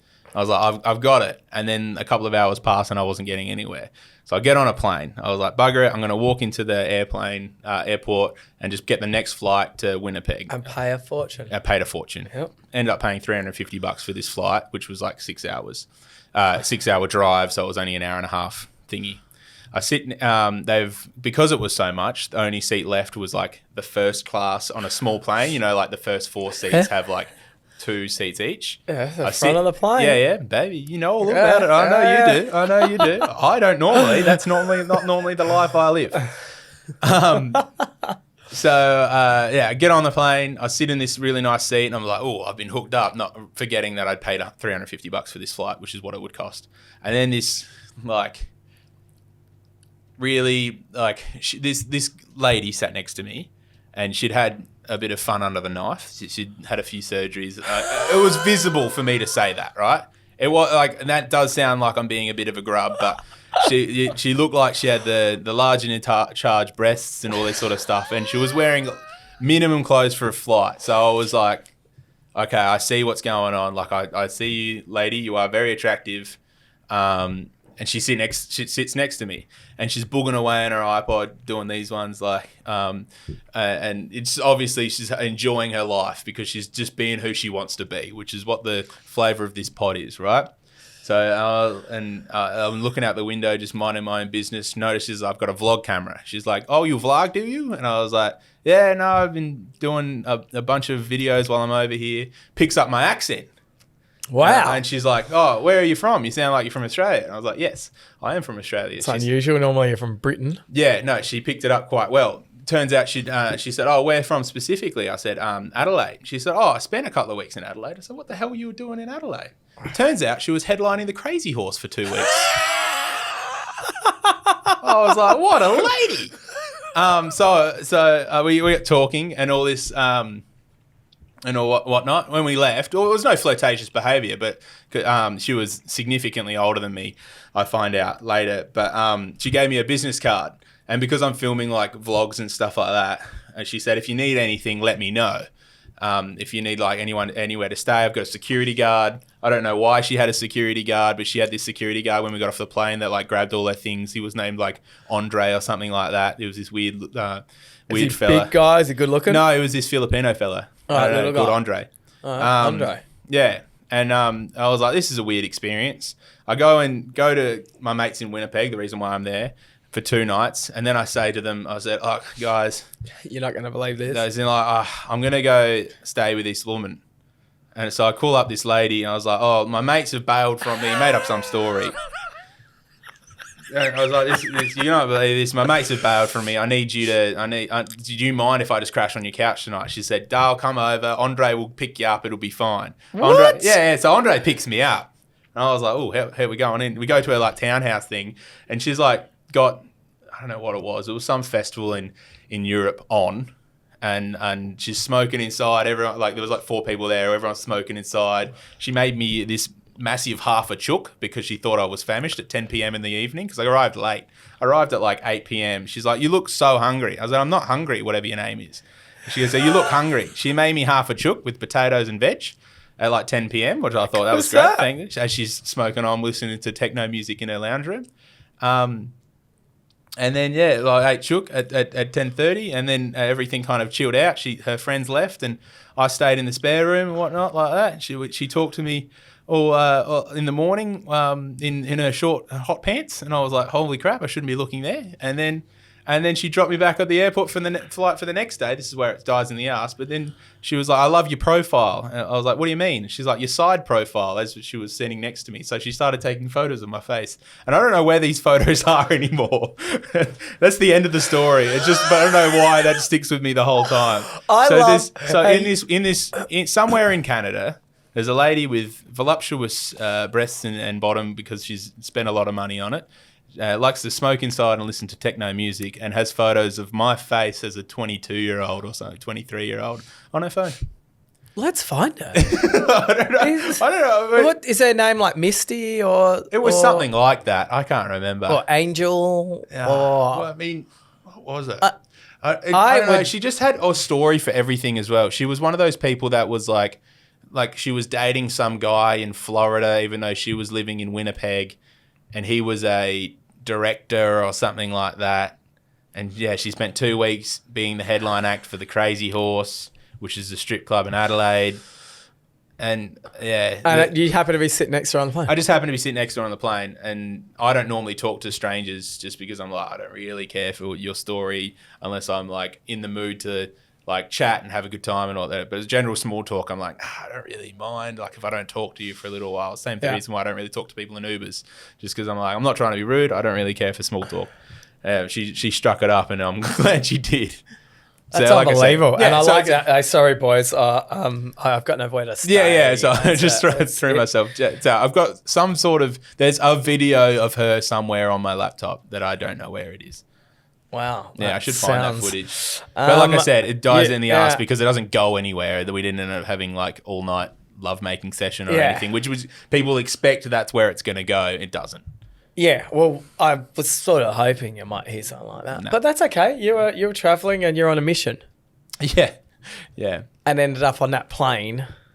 So I mean, it is interesting. So if we talk about things where people are trying to create content, how difficult it is. So we've really talked about how hard it is for people to actually create content. It's harder than it looks, and I don't think a lot of people say that. With people making money from content, like you mentioned, I think I've got $7, I think, in my YouTube account. Hell yeah. Yeah. My AdSense account, because it goes up to, what's the threshold? Like $100? It's, so I don't know. I've never been paid anything. But you hear the terminology, and a lot of people don't understand that the algorithm doesn't quite work like you get 1 million views, you get $1,000. No. Right. So do you think you've got a bit of an insight of how you think the algorithm works for YouTube? Because I'm going to make you ask. I got an idea, but you do. What's your theory, and I'll build upon that. So depending on what content you've got, depending on what audience you can potentially be watching, so they can have ads, and obviously what country you're in, YouTube's algorithm decides that your content is relevant, so they will pay you more per click, more per view than they will if your content wasn't as relevant or played as long as it. Fair enough. That's a pretty simple. I know about, like, just to build up on that. I know like different CPMs, which is cost per 1,000 views, which is the money you get when you get 1,000 views. That varies for different country viewership and stuff like that. So a Filipino view might be less than an Australian view, which might be less than a USA view. And I'm pretty sure USA views hold highest dollar mark. I'm pretty sure. Could be completely wrong. Right. It could be something Scandinavian or something like that. Like Norway's just paying like $90 per 1,000 views. How good would that be? But yeah, I think it's like niche is super important. If you're not establishing your niche, if it is van content and it's just van content, you don't go and see Greg Barling in the dirt making his jumps or something like that. It's just, I'm fitting out a van and this is what I'm fitting out, and thanks to these sponsors. And the same as the 0 to 60 guys, when you click on it, that's what it's going to be. How Ridiculous is the same sort of channel. Yeah. Which I don't know if you've seen those guys. How Ridiculous out of Perth, they drop. Like they'll get they've got a 45-meter tower in I have seen them. Yeah, and they drop cars and all this sort of stuff onto trampolines, and you leave just saying how ridiculous, because that's what their channel is. They spent a bunch of days throwing a basketball off a huge, like several hundred meter dam into a basketball ring and stuff like that, and they spent like ages doing it. But you click on their channel and you know what you're going to get if you click 5.9 million subscribers. How ridiculous! But they just play within the niche, so I think that's super important. And it gives YouTube a chance to know what you are, so it can recommend you to certain people. If JP likes the things.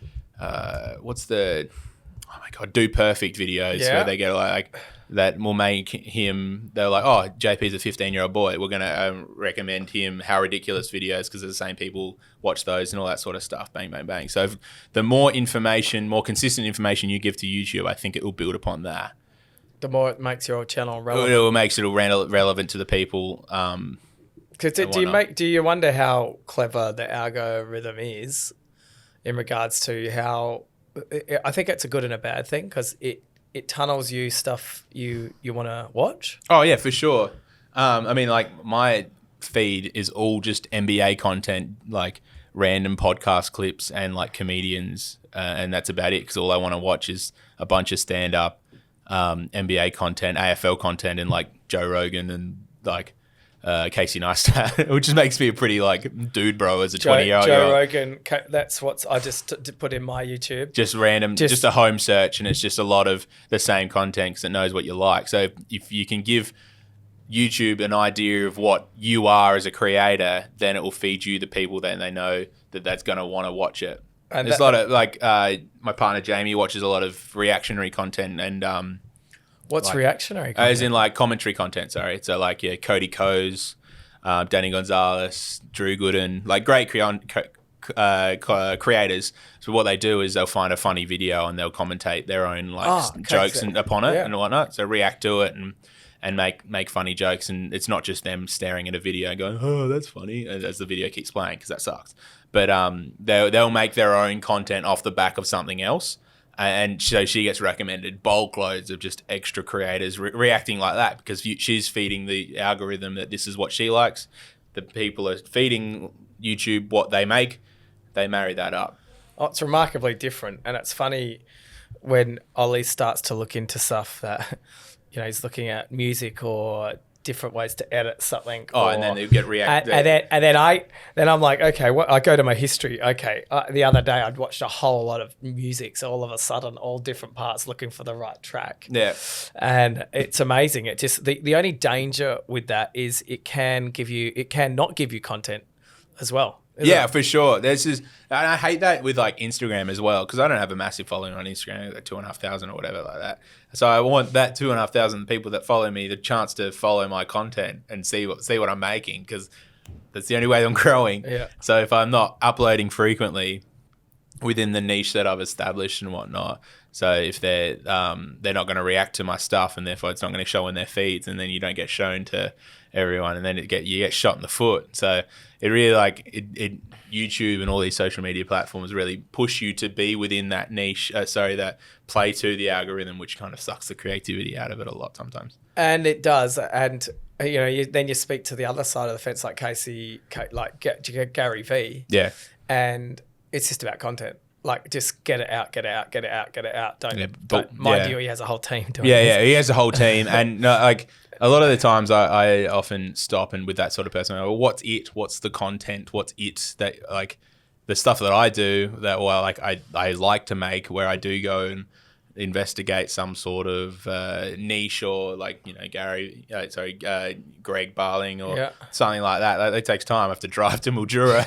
Like, or I have to go, like I Googled myself and I wasn't the first listing on Google, so I went and drove to Melbourne to meet the guy who was the first listing. He just happened to play 6 good games for Collingwood back in the 80s and now owns a memorabilia shop. Like, so there's a story in there, so I can go and drive to meet that guy. It's all cool. It's a cool story, but I can't do that every day, Gary V. Like, I'm doing other stuff, Gary V. So that's like, there's good and bad to the algorithm. It can push you up, but it also can suppress your content if no one else is going to engage, not knowing what you're going to get on a day-to-day basis. Yeah, 100%. And yeah, there's totally different ways to do it as well. And I don't think anyone really knows. Nah. I think if they did know, they would be doing it. Like, you can watch all these YouTube videos. This is how you get more views, and you do it, and it's not for you. Yeah, I think even if you do like, people say like I'm a lifestyle content, or you look at like a daily vlogger like Casey or David Dobrik's a good example. Like, he does all different stuff every day, but you know you're going to get quick videos edited with 4 minutes and 20 seconds. A lot of chaos is happening, and you don't know what kind of chaos. He might give away a car, or he might throw a snake on a mate. Like, but you know sort of what you're going to get. Yeah, Mr. Beast. Same as, yes, Mr. Beast is the same. You know, a bunch of mates are probably going to be in a circle for 90 hours trying to win 20 grand that he's probably just going to give them all anyway. I love it. Yeah, the same as Casey Neistat. He's doing something different every single day, but you know it's going to have cool cuts and drone shots, and he's going to wear his glasses, and he's going to be the coolest guy in New York, and you know, on his skateboard or his cool houses and his bits and his bobs. Like, it might be different, but it's all within that same niche anyway. So you're still feeding the YouTube people the same thing, the YouTube algorithm, the same sort of content, and therefore it can push out to the people that want to watch that sort of shit. So you can see with content creators, they're becoming as popular as movie stars. Yeah. And in the world that we live in, you know, do you think it's probably something that there will be a fair bit of crossover between the people creating the content as well, you know, comparing it to Bruce Willis or... Yeah, I saw an article just off... Margot Robbie. Yeah. Oh, Margot Robert. oh my God. I saw an article the other day saying that David Dobrik is like the Conan O'Brien or the Jimmy Fallon of our new... like of this generation or whatever, just because he is getting guests on, you know, Justin Bieber, got people to react to Justin Bieber without knowing that Justin Bieber's in the car, and then cool. Justin goes, "Wow, I'm here!" Yeah. But so it's still like a bit exactly the same as you'd see on your Fallons and what's the guy that does couple karaoke and stuff like that, which Jimmy. That's literally a YouTube thing, like couple karaoke, just filming yourself with a bunch of GoPros, but they just happen to be towed on a trailer with like a professional shoot. Do you know what I mean? Like, it's still a YouTube thing, but it's like but one of the best things about COVID in this at the time at the moment is seeing the traditional people have to try and do the new age creator thing. Yep. Because it's not exposed, but it's just shown how much more appreciation some of these creators should get, and how much it should be an actual crossover thing. Like, because I still think there's a significant divide between like new age and traditional for sure. Totally. Yeah, as in like I still make, you know, videos and stuff like that, but the producer at work gets so confused. She got confused while I'm on the podcast like this, and I was like, it's because I still make shit. Like, I'm not saying I'm the big star or anything like that, but I still make stuff, so I'm somewhat interesting to talk to. I'm not just Ben and Liam's video bitch, you know. But do you know what I mean? Like, so she's come from that traditional sort of sense. So do you know what I mean? Like, there's definitely like. There's confusion between, I wouldn't know about blurring the lines, but a lot of these traditional heads will not have a same respect as new age. And the same goes the other way. It's like, oh, why would I want to be on TV? I'm on YouTube. Yeah. So it's a weird sort of time where it is trying to blur, like everyone's trying to get in on both territory. Yeah. But there's still some sort of weird divide and confusion. And you can see that mostly through the traditionals trying to do the new age and kind of not having the same sort of, like, Jimmy just set up a camera and plug an SD card in and send it to a video editor, as opposed to just like off Skype and stuff like that. It's hard. It's like, I used to edit my own stuff, and I still do some more messing around with family stuff. I've been into the lab, your editing lab at your house.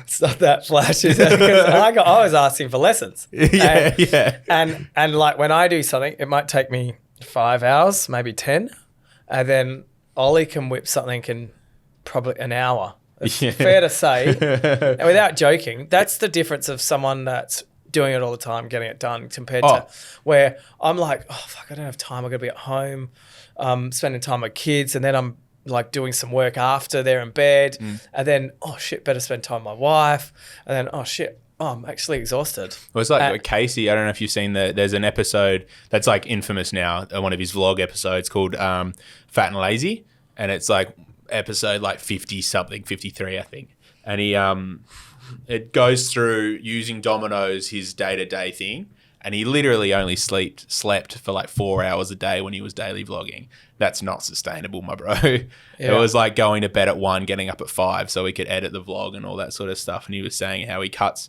hours out of his sleep to answer emails, run, and like edit. Yeah. I'm like, oh, that's like the quickest way to burn out. Like, I had a talk today at the Dutch what was it, Dutch club? Or Yeah, was you're it fluent in 114? Dutch. And not quite, very hard language to talk about. But I knew that me working out in the morning is going to put me in such a better frame of mind for the day. Yeah. And it was absolutely right. I don't call it CrossFit anymore, but functional fitness. Whoa. Is that like F45 stuff? No, it's at P90X? Sol 365 or 360. Sol 365 in the city. James Newbury. Oh, mate, that's a champ. It's an awesome place. It's really cool. He was a CrossFit fifth fittest person. Which is a for weird CrossFit. measure. Fifth Fittest person. in the world Whoa. at CrossFit Whoa. and the CrossFit Games. I'm actually the 9,005th It'd be worse than that. Yeah, it would be worse than that. If we're going to go with 7 billion, I'm probably in like the 4 billion sort of range. And it was and to do that, I just feel so much better. So, is it important to keep fit for you? This is, I mean, like I'm a Because I can tell if anyone that hasn't seen any Cam stuff, he gets right into shit and then he doesn't. Yeah. It's the in and the out for Cambo. I dip a toe in and go, oh my God, I'm out of here. No, like I think it's every year I go through where I like, now is my time to get fit. Here we go. And then I make a video out of it and I'm like, I'm sick of not being fat, blah, blah, blah. And then I drop off. I've been playing footy this year, which has been a bit of fun. Really? Yeah. For the Mitcham Hawks. Okay. I played one game, but I've been training every week. I'm shitting slow. Oh, it's all right. It's better than no game. Yeah, well, that's exactly right. So part of team. We got pumped by 20 goals, JP. Ooh, Yeah, Adelaide Uni, they are very fit for C graders. Anyway, had some players with COVID. hey, You must have had some players with COVID. yeah, that's it. We couldn't play. But no, like fitness, like I notice a huge lift in everything when you're fitter. Like just, it's so much easier. Like even playing footy, like how much easier would this be if I was 15 kilos lighter than now? Yep. And I'm not like overweight, but I'm still like. I'm not a thin fella.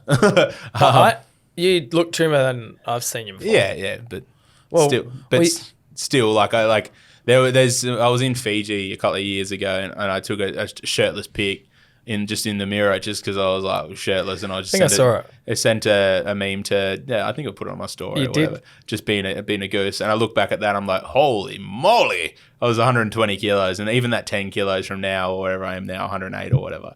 It's just so ridiculous how like I was ballooned, and I should really look after it more because on a deep level, like a lot of my dad's family history is not good, so I need to look after it and stuff. But you just feel so much better after like runner's high is a real thing, and I love like long distance running, like and I say long distance is in like a 10K run for me is like, whoa, that's a long run, but as opposed to sprinting 200 meters and giving up. But like I love doing that because I'll put on a podcast and I'll just, instead of running to music, because I'll start running on beat and stuff my legs up. But What do you run to? just a podcast or something like that, as opposed to a few other things. I guess that goes into, you're not vegan. No, vegetarian. Veggie, right? Yeah. So do you notice the difference? Hang on, those burritos you were eating, were they vegetarian? What? I just go for the videos? Yeah. Yeah, it was veggie. Yeah. Roasted cauliflower. Yeah. Okay. All right. Is that shop gone now? Yeah, because you were there for the last. Yeah. last. I threw a You party threw a for party burritos. for burritos. Yeah, because Burt Burrito was closing down, and I threw a party for it. So do you think you've noticed when in regards to what you eat, the difference between being plant-based or being eating meat? Or has it been so long you just don't know? Well, so surely you sneak in a wing or something. No, I don't sneak in a wing, Surely. which is like, it should be a saying. Just sneak in a wing, don't worry about it. No. Put that on a t-shirt, sneak a wing in. Hey? Get your merch department. Get the merch department, sneak a wing in. It's kind of. It's like, what does it mean? Like, no one knows. It's just, it's part of JP's vernacular. Vernacular, that's a great word. Thanks, bro. I've got an English degree for it. Oh. Anyway, what were we talking about? Oh, do I miss eating meat? I'm scared of eating meat now. I'm at the point where I'm like, Dad was giving me crap when I first started being veg. It's just a phase, mate. You'll be fine. But like, even when I was younger, I never sat down to a steak and gone, oh my God, this is delicious. I just rolled around my mouth and I had to spit it out after a while. I was a kid. Okay. And I just go to my family would see me just chewing on, trying to get through a steak. I don't know if that was because mum's a shit cook or just because I didn't really like steak. But he just would sit there and they'd all be chewing down like, how yummy is this? And I'd be like, just going like, oh, and they're like, Dad's like, you can spit it out if you want, mate. And I'd go into the backyard and just, I didn't like it. So they'd cook me frits and then like fried frits.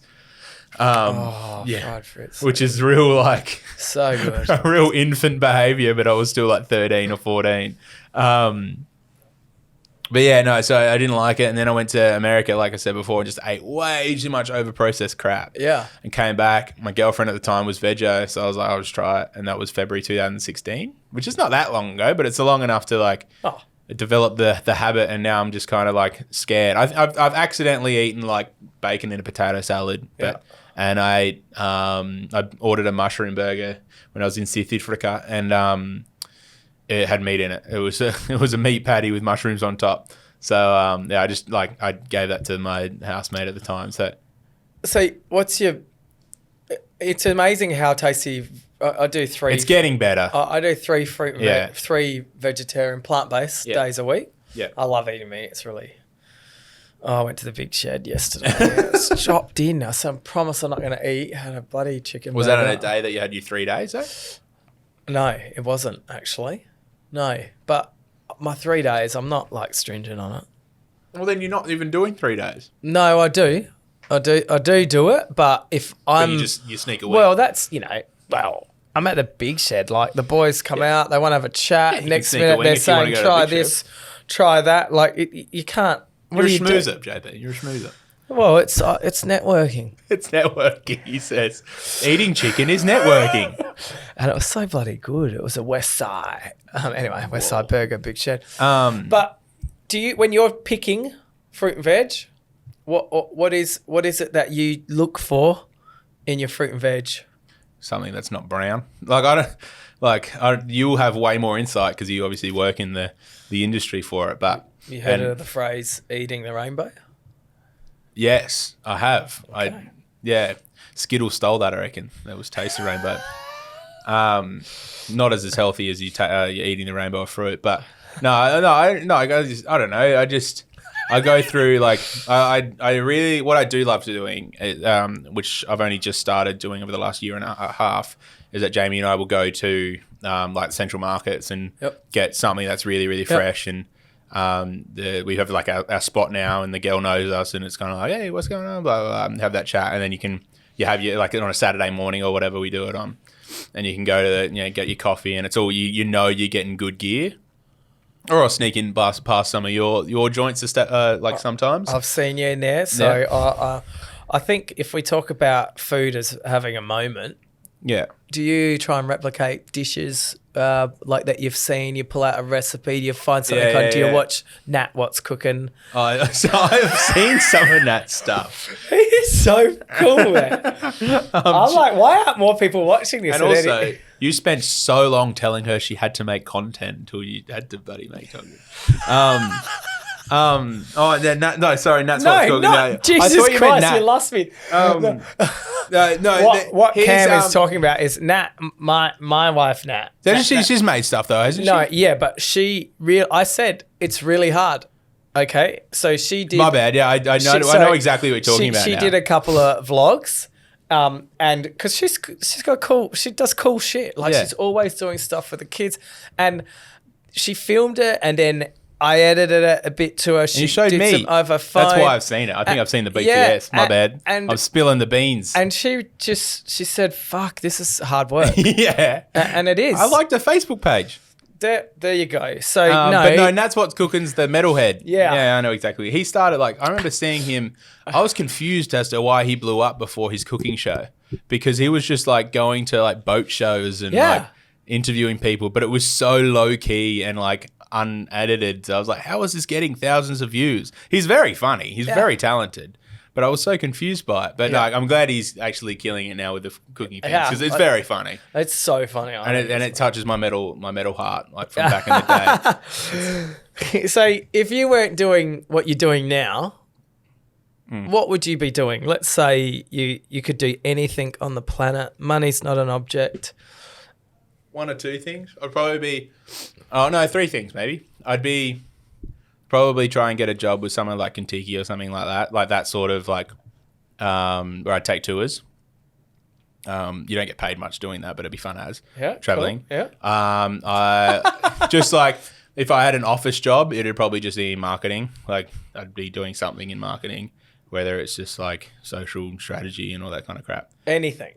Yeah, but Anything on the planet. well, it'd be, I don't know, the real Dan Bilzerian or something like okay. that. Like, There it is. but do you know what I mean? Like, as in, yeah, I wouldn't do much and I'd just live in LA living like a king if I didn't have to do anything, or like the Bahamas or something like that. But if I wasn't doing videos, that's what I'd be doing probably. Or in studios recording stuff like audio, or that's my last, or woodwork. I'd be in like a shop making like high-end Wow, cabinetry. Such a That's what I did for work experience. I really enjoyed it. such a broad brush of stuff that you do. You look at everything. So wouldn't want to be a Formula One driver. Wouldn't want to travel the world on your super yacht. Yeah. But I mean, I feel like that's the obvious stuff, except the Formula One driver. If I could live the life of any YouTuber or something like that, I'd be Yoon Olsen. I don't know what he's doing anymore. I don't know what he's doing anymore. 3 years ago, when I used to watch bulk Yoon Olsen, he was like Great photography, great editing, and just like real lavish lifestyle without kind of good looking over and living in Monaco and Monaco. Yeah. So there's lots of tips. Sure, I'd do that Yeah, for well, sure. that's But I right. mean, like, That's all I I was thought you were being realistic. Like, No, I'd be a lawyer. Yeah. Like, I thought that's what you're asking. Cameron Doyle, lawyer. Yeah. Call 1-800. Environmental law. All right. What do you wish you'd known when you first started out, or what would your advice be to people that are wanting to start out into doing creative content? Let's just say YouTube or social media platforms. Sure. So this could be someone that's still at school, and these days the kids can, they've got cameras. Well, they want to be YouTubers and stuff. What do they When I want? was going through high school, there was one dude in another school that did YouTube. His name was Charlie Mason, and it was back in the time where YouTube used to rank creators. So it'd be like from trending, and this is the same time as like Alex Williamson was starting as well, because he went to the same high school as me. You know Shooter Williamson? No. You'd know who he is if you saw him, 100%. I guarantee Someone it. can get me that. Anyway, I don't know who he is. I was in year 8 when he was in year 12. And he used to do like his fantasy football YouTube. He was a comedian back in the day. Anyway, this Charlie Mason guy was the guy I'm referring to though. He was went to Victor High. I was at Tatachilla, and he was a couple of years younger than me. He was making YouTube videos, and I was like, this is kind of cool. What the hell is he doing? And it was at the time where they were ranking, like, say every week or whatever, a YouTube would say you're ranked like number 3 in the comedian Australian category, and it'd like have a list of. So now Do you YouTube remember has this is the like trending page. Yeah, I know exactly what you're talking about. This is like 2008, 2007, like really, really infant YouTube. And I heard he got paid like $150 or something like that for like a week or a video or something like that. And I was like, whoa, this is it. This is sick. But now like every kid wants to be a TikToker or a bloody YouTuber or something like that. So it's really like achievable. So if you're going to do it, I think you've just got to like know that you're not getting yourself into like sunshine and rainbows when you first start. It's a grind. And I think the best way to do it is to grind through it, because I like my skill set went from like I can edit a video and go to an event and cut a clip from that to like, and I did vlogging, and I was doing the same thing in like 2 hours, and then still people were doing like 7 or whatever, and I was just charging the same amount. So I was making way more money doing it when I was doing that for clients or whatever. So my professional life got way better because I was vlogging, because I could make more videos in quicker time, and my YouTube was getting better because I was making better videos, and I get to the point where I'm like, I think I know how to make a story. Yeah. And that's all from vlogging and whatnot. And you don't have to put them anywhere, but if you're making like something, and I think Casey says this, like make something every day. It was, I can't remember. He put out, someone actually made a hypercut of all of his like first 70 vlogs or whatever, and all the good little nuggets of wisdom in there. And one of them was like, it literally changed how I thought, because it was called like, it's like the Casey Neistat's Guide for Life or something. It goes for 32 minutes. And I used to listen to that all the time. And one of the things was just like, create something every day. And it could be like A post. a post or Yeah. just something, and that's not trying to contradict the stuff I was saying before about when Gary Vee was like, just put it up. Yeah. It's different, as in like it could be, you know, like you want to make the story of us eating all the fruit chocks, so you film every little moment of us eating fruit chocks and you put that together and put Could be a something simple message Yeah, to yeah, kids so- in a lunchbox. Yeah, so I feel like that's a little bit different to what Gary was saying, because he was saying like, Totally. but like that sort of mindset of just like, we'll just make something so you're stimulating that brain and then don't give up. I know that's like really generic, but It's true. but It's like true. like it's gonna lead somewhere. Like even though I'm not out of Adelaide and like even because I wanted to move to Sydney for a while or London or New York or something like that, like I'm still doing some cool shit now with Nova and all that sort of stuff. And it's just because I randomly found a Sony action cam from my parents for Christmas and went to New Zealand. Like, you know what I mean? It's going to lead somewhere. It's not going to lead somewhere bad if Yeah. you're doing okay stuff. Just to persist. Persist, yeah. Show me a third video sort of vibe. This is probably the most spiritual or most hard hitting. What's the word? Spiritual? It's not I don't know. spiritual. I it's feel like you're a- leading into a really dumb question. No, it is. If there was one thing that you could do that would have an impact on the world, Whoa. what would it be? Philosophical was the word I was looking for. Mm. So there's one thing, like world peace, get a cure for COVID. Cure for COVID. That's very topical, JP. I was going to say you'd be I don't know, I pretty think- rich. What would you say? Pretty rich. Well, Putin's got one. I'd We'll just invest use Putin's. Yeah, he's got one. Old Putin. Put him in the bin. No, if I had like a travel machine, I'd go back and like invest in like Microsoft or something like that. If I was going to do something crazy, do something real wacko. Hang on, this That's is my very selfish. No, I'd love to like. Poverty is pretty crazy. Like Yeah. that's like, if I was to do something, and it wasn't like, I'm not smart enough to do the environmental stuff. Yep, I know it's I'm fine. not. I'm not. So if I could give a bunch of money to someone that was, sure. But I don't know. Are we past the point of whatever? I'm not sure. I've been learning since I was in reception that the world's going to end. So I don't know how much truth and I don't know how much I couldn't help and all that sort of stuff. So I do my little bits and pieces.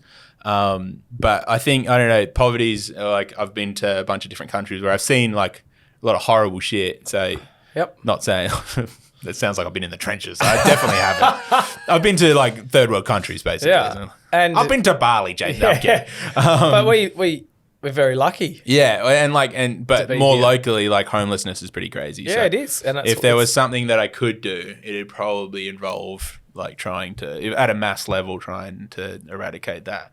But then it's all like, I don't know, without getting like an asshole way, you know, like if everyone's got equal opportunity, is that going to overpopulate and all that sort of stuff? Like I just went at my brain like, and this, I don't know, this is going to probably paint myself in a bad light. It's like, I'm not racist, but, and then you go and say something racist, but I'm not trying to be a dick, but, as in like, if everyone's succeeding, like what, like, is that going to be bad for the environment because everyone's going to start polluting it even more or something like that? So something that would solve that issue without making another issue, because when you solve one moment, or like the bubble in the balloon, another part will become like, tight. Does that make sense? Yeah, Is that it what I would does. say? So poverty, So if you poverty, if you pollution, you're an activist. Yeah, but I mean, like I am, and I'm not really. You like to paint yourself like that, but I'm not really, because I don't do enough to actually do something. It's Well, I more think just just like doing something is more better like than nothing. it's more like armchair activism, because even though I'm not really like, I'm not even posting on social, but Do you take your lids off your containers when you put them in the recycle? dude, yeah, I do. Well, there you go. I'm a bloody activist, JP. You're fine. But yeah, if that makes sense, as in like, if I was to save homelessness or like poverty at a mass level, am I then stuffing other things up because then we've got more houses and stuff like there's like, what's the like survival of the fittest, all that sort of stuff, which is above my pay grade. Like my brain's not working enough to. But I think I understand that utopia won't ever exist. Yeah. If we solve that problem, then another yeah, issues. and I understand what you're But saying. that's a really aggressive way to look at it because I'm like, no, keep them there because I'm not thinking that at all because I want everyone to have like a good go at life. Yeah, and I understand what you're saying. It's exactly. I get it, and I do But you're understand wrong. if we fix. no, there's no wrong in it. But if we fix one, have you seen that TV show Filthy Rich and Homeless on SBS? When they Put some people with a celebs bit of out, money, and then they go make them realize how tough it is. Yeah. And just because someone hasn't showered, and everyone like it's changed my total view on homelessness by that show. Yeah. So if anyone watches it, SBS, Filthy Rich and Homeless, and like they come up and ask, have you got any change? And you're like, fucking, you instantly like, what are you asking for money for? And then it really hit home. I was like, oh my God, like it is a real thing. And, we're always walking too fast, got too much to do, can't. Yeah. So, but you need to stop and just listen because they're not homeless because I would say 95% are not homeless because they want to be. Yeah, well, that's right. It's situations and, whether it's some mental issues or, that everyone goes, oh, they're all fucking on drugs or alcohol. That's the smallest part of the problem. Yeah, for sure. Mental health in that sort of area, maybe if I was to pinpoint stuff, and I'm glad you said it because like if that's the reason why they're homeless, that's the people I want to help and stuff like that.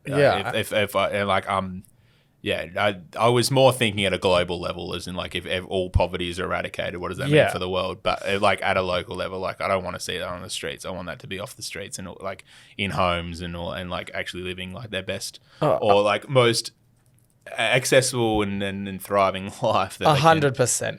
And that's why I love the Hutt Street Centre. I need to do more stuff with it. I've done a little bit, but like a tiny little bit. But I think for me that it's things like that make you go, shit, fucking how I know how lucky I am, and I have to always remind. And my kids just sitting there going, you don't realize how lucky you are. Yeah. And then when you see that, you're like, oh my God, it's full on. It's totally changed the way I look at it. All right. So, it's full on. But we have one more question. Yeah. And this is the hard hitting question that we have. If you died okay and came back as a board game, what board game would be you, Cameron Doyle?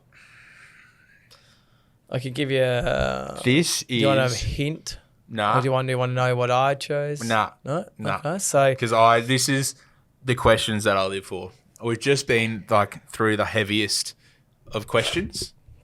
And now we're going through the questions that me as a human, really enjoy. Because I love taking stupid shit seriously. And immediately I thought of, is it Trouble? Or what's the game with like the thing in the middle? Yeah, that's and Trouble. you that. And then that spins the dice and you go around. Yep, and I don't know why I'm that, but that was the first thing that came to my brain. Trouble is definitely that board game. It's an interesting one because you got to move the pieces around. You push it. But that was just because it came to my head for the first time. That's okay. But I'm happy to keep. If I keep talking, it might give you time to formulate. That or something like Snakes and Ladders. But I feel like that's almost a generic thing because that's just like that's your career, isn't it? It's like the dumbed down version of Monopoly. Well, you're not the first to say that. And in fact, you're in some high esteem people. Whoa. Darren Thomas from Thomas Farms Foods. Whoa. That's my friend's boss. Snakes and Ladders. He chose that. And because that's the game of life, really, isn't it? When you think about it, you're going to have some sort of ebbs and flows.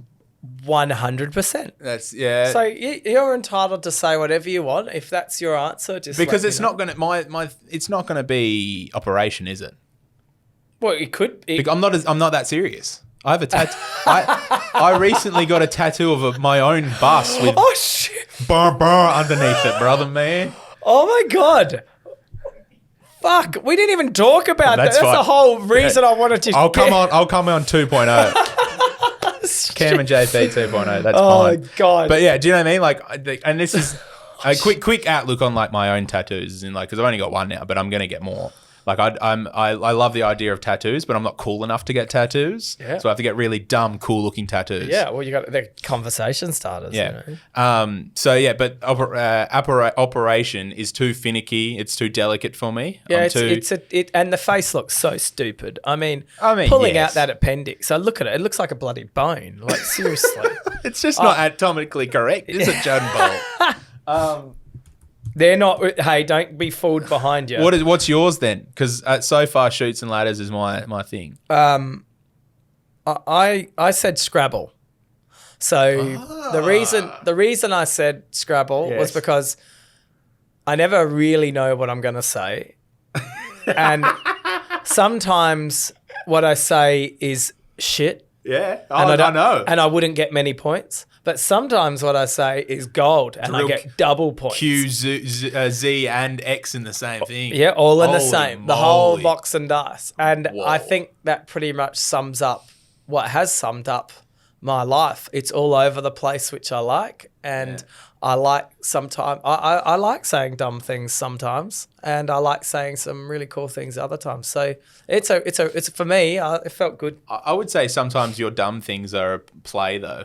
Like you will say something that's a bit crazy and far out, and everyone goes, "Whoa, where did that come from?" But I'm like, there's something behind this craziness, I reckon. Yeah. You're trying to get people to think in a way that's really silly, and I think that's a good thing. There's a reason why we still chat. But do you know what I mean? Like, I still think there's like, because you let your and this is a real character review of John Paul Drake. But just like, I think sometimes you let your adolescent brain go and you just let the words spurt out. But I kind of like that about you, because you always say, like, I'm like, actually, no, it's not a dumb thing to say, even though people are giggling at you, because I'm like, I've never thought of it like that. Yeah, and it starts by like that. It's like when I worked, because I last year or 2 years ago, whatever it was, I worked at a marketing agency a day a week, and he always tried to capture that sort of adolescent sort of adventure vagueness in your brain. Not saying you're vague. No, that's came out wrong. But do you know what I mean? Like and be the guy that's like, but what if we made it blue with a squiggle through it? Yeah. Like, I like to be. I'm not afraid to be vulnerable. And I think it's a good trait. For sure. And I think I can push people in sometimes it offends them. Like I've probably offended Gemma and Ollie. Yeah, Ollie texted me before this. I've offended them all. Definitely offended my family. I don't do it to make people not feel good. I just do it to more thought provoke. Yeah, and that's what I'm trying to say. I think it's a good thing, because when the first time I was like, why did he ask that? Why did he ask that? I don't know what we were talking about, but I remember leaving our first breakfast and going, that was a weird question to ask. Is it just me? Well, I think, Cam, it's fair to say you're one of the only people I share a vegetarian breakfast with. We shared a tofu scramble one of the first times. Yeah, and we've shared the mushroom orgy of mushrooms. I think you're thinking about the mushroom ragu, but that's all right. If you want to call it the mushroom orgy, my man, that's a brilliant way to call it. But I haven't done that with anyone else. I don't halve my dish. And what's your suggestion? And that was before I was vegetarian too. Whoa. And I'm not vegetarian, but flexitarian. Yeah. So that's your answer? Yeah, I think Snakes so. and ladder, that's cool. Yeah. It's funny because people are like, oh, I used to play board games a lot. And then they go back and start to think about what board game is them. And it's hard because we used to play flat out board games. Some people still do it. Yeah, that now my brain is going, but like that, or like Jenga or something like that, because you like want to build yourself up and then you kind of pull things back. Like that, I think that comes like, I'm trying to think of like something that represents the power of no, as in like I won't overload myself with a whole lot of stuff, so I will actually say no to things. So I will pull a few things out, and then I'll make myself bigger by doing that. Whoa! Yeah. So if you just changed, did that work? Did that work? Does everyone? Minds are blown in this studio, ladies and gentlemen. Did you have you? Could this be the first person that's changed? Is this a change? No. Snakes and ladders is fine. Jesus. Lock it in. Cam's like puts 10 out there and just feels. I'm a troll fisherman for board games. That's what I am. All right, Cam. It has been an absolute pleasure, and if anyone has made it this long, The reality is, the reason I bloody had Cam here was to talk about his caravan. We can do that next time because that's a whole episode in itself. He's building a bus. If you ever want to follow him, we'll obviously have all these links up. But following the journey of this bus going on YouTube, it's pretty cool. Thanks, man. You've just you've put something with solar power. What have you actually put in it? I've got a. It's not a fridge, is it? No, I've just got a sink at the moment. Sink. It's not finished yet. I've still got to put fridges. Well, you did the drawers. Yeah, there's some drawers and there's some bits and pieces. I made a little like a hanger in it. So hang my clothes as opposed to just stuffing them in a corner, which a lot of people do. He's pretty committed to it too. So yeah, almost too committed. It's a real drama of a situation. So I thanks for coming in. I'm sorry if this is the longest anyone's ever run. I don't know. Really? We went for like 2 hours. The big shed, mate. That's a bit of beer too.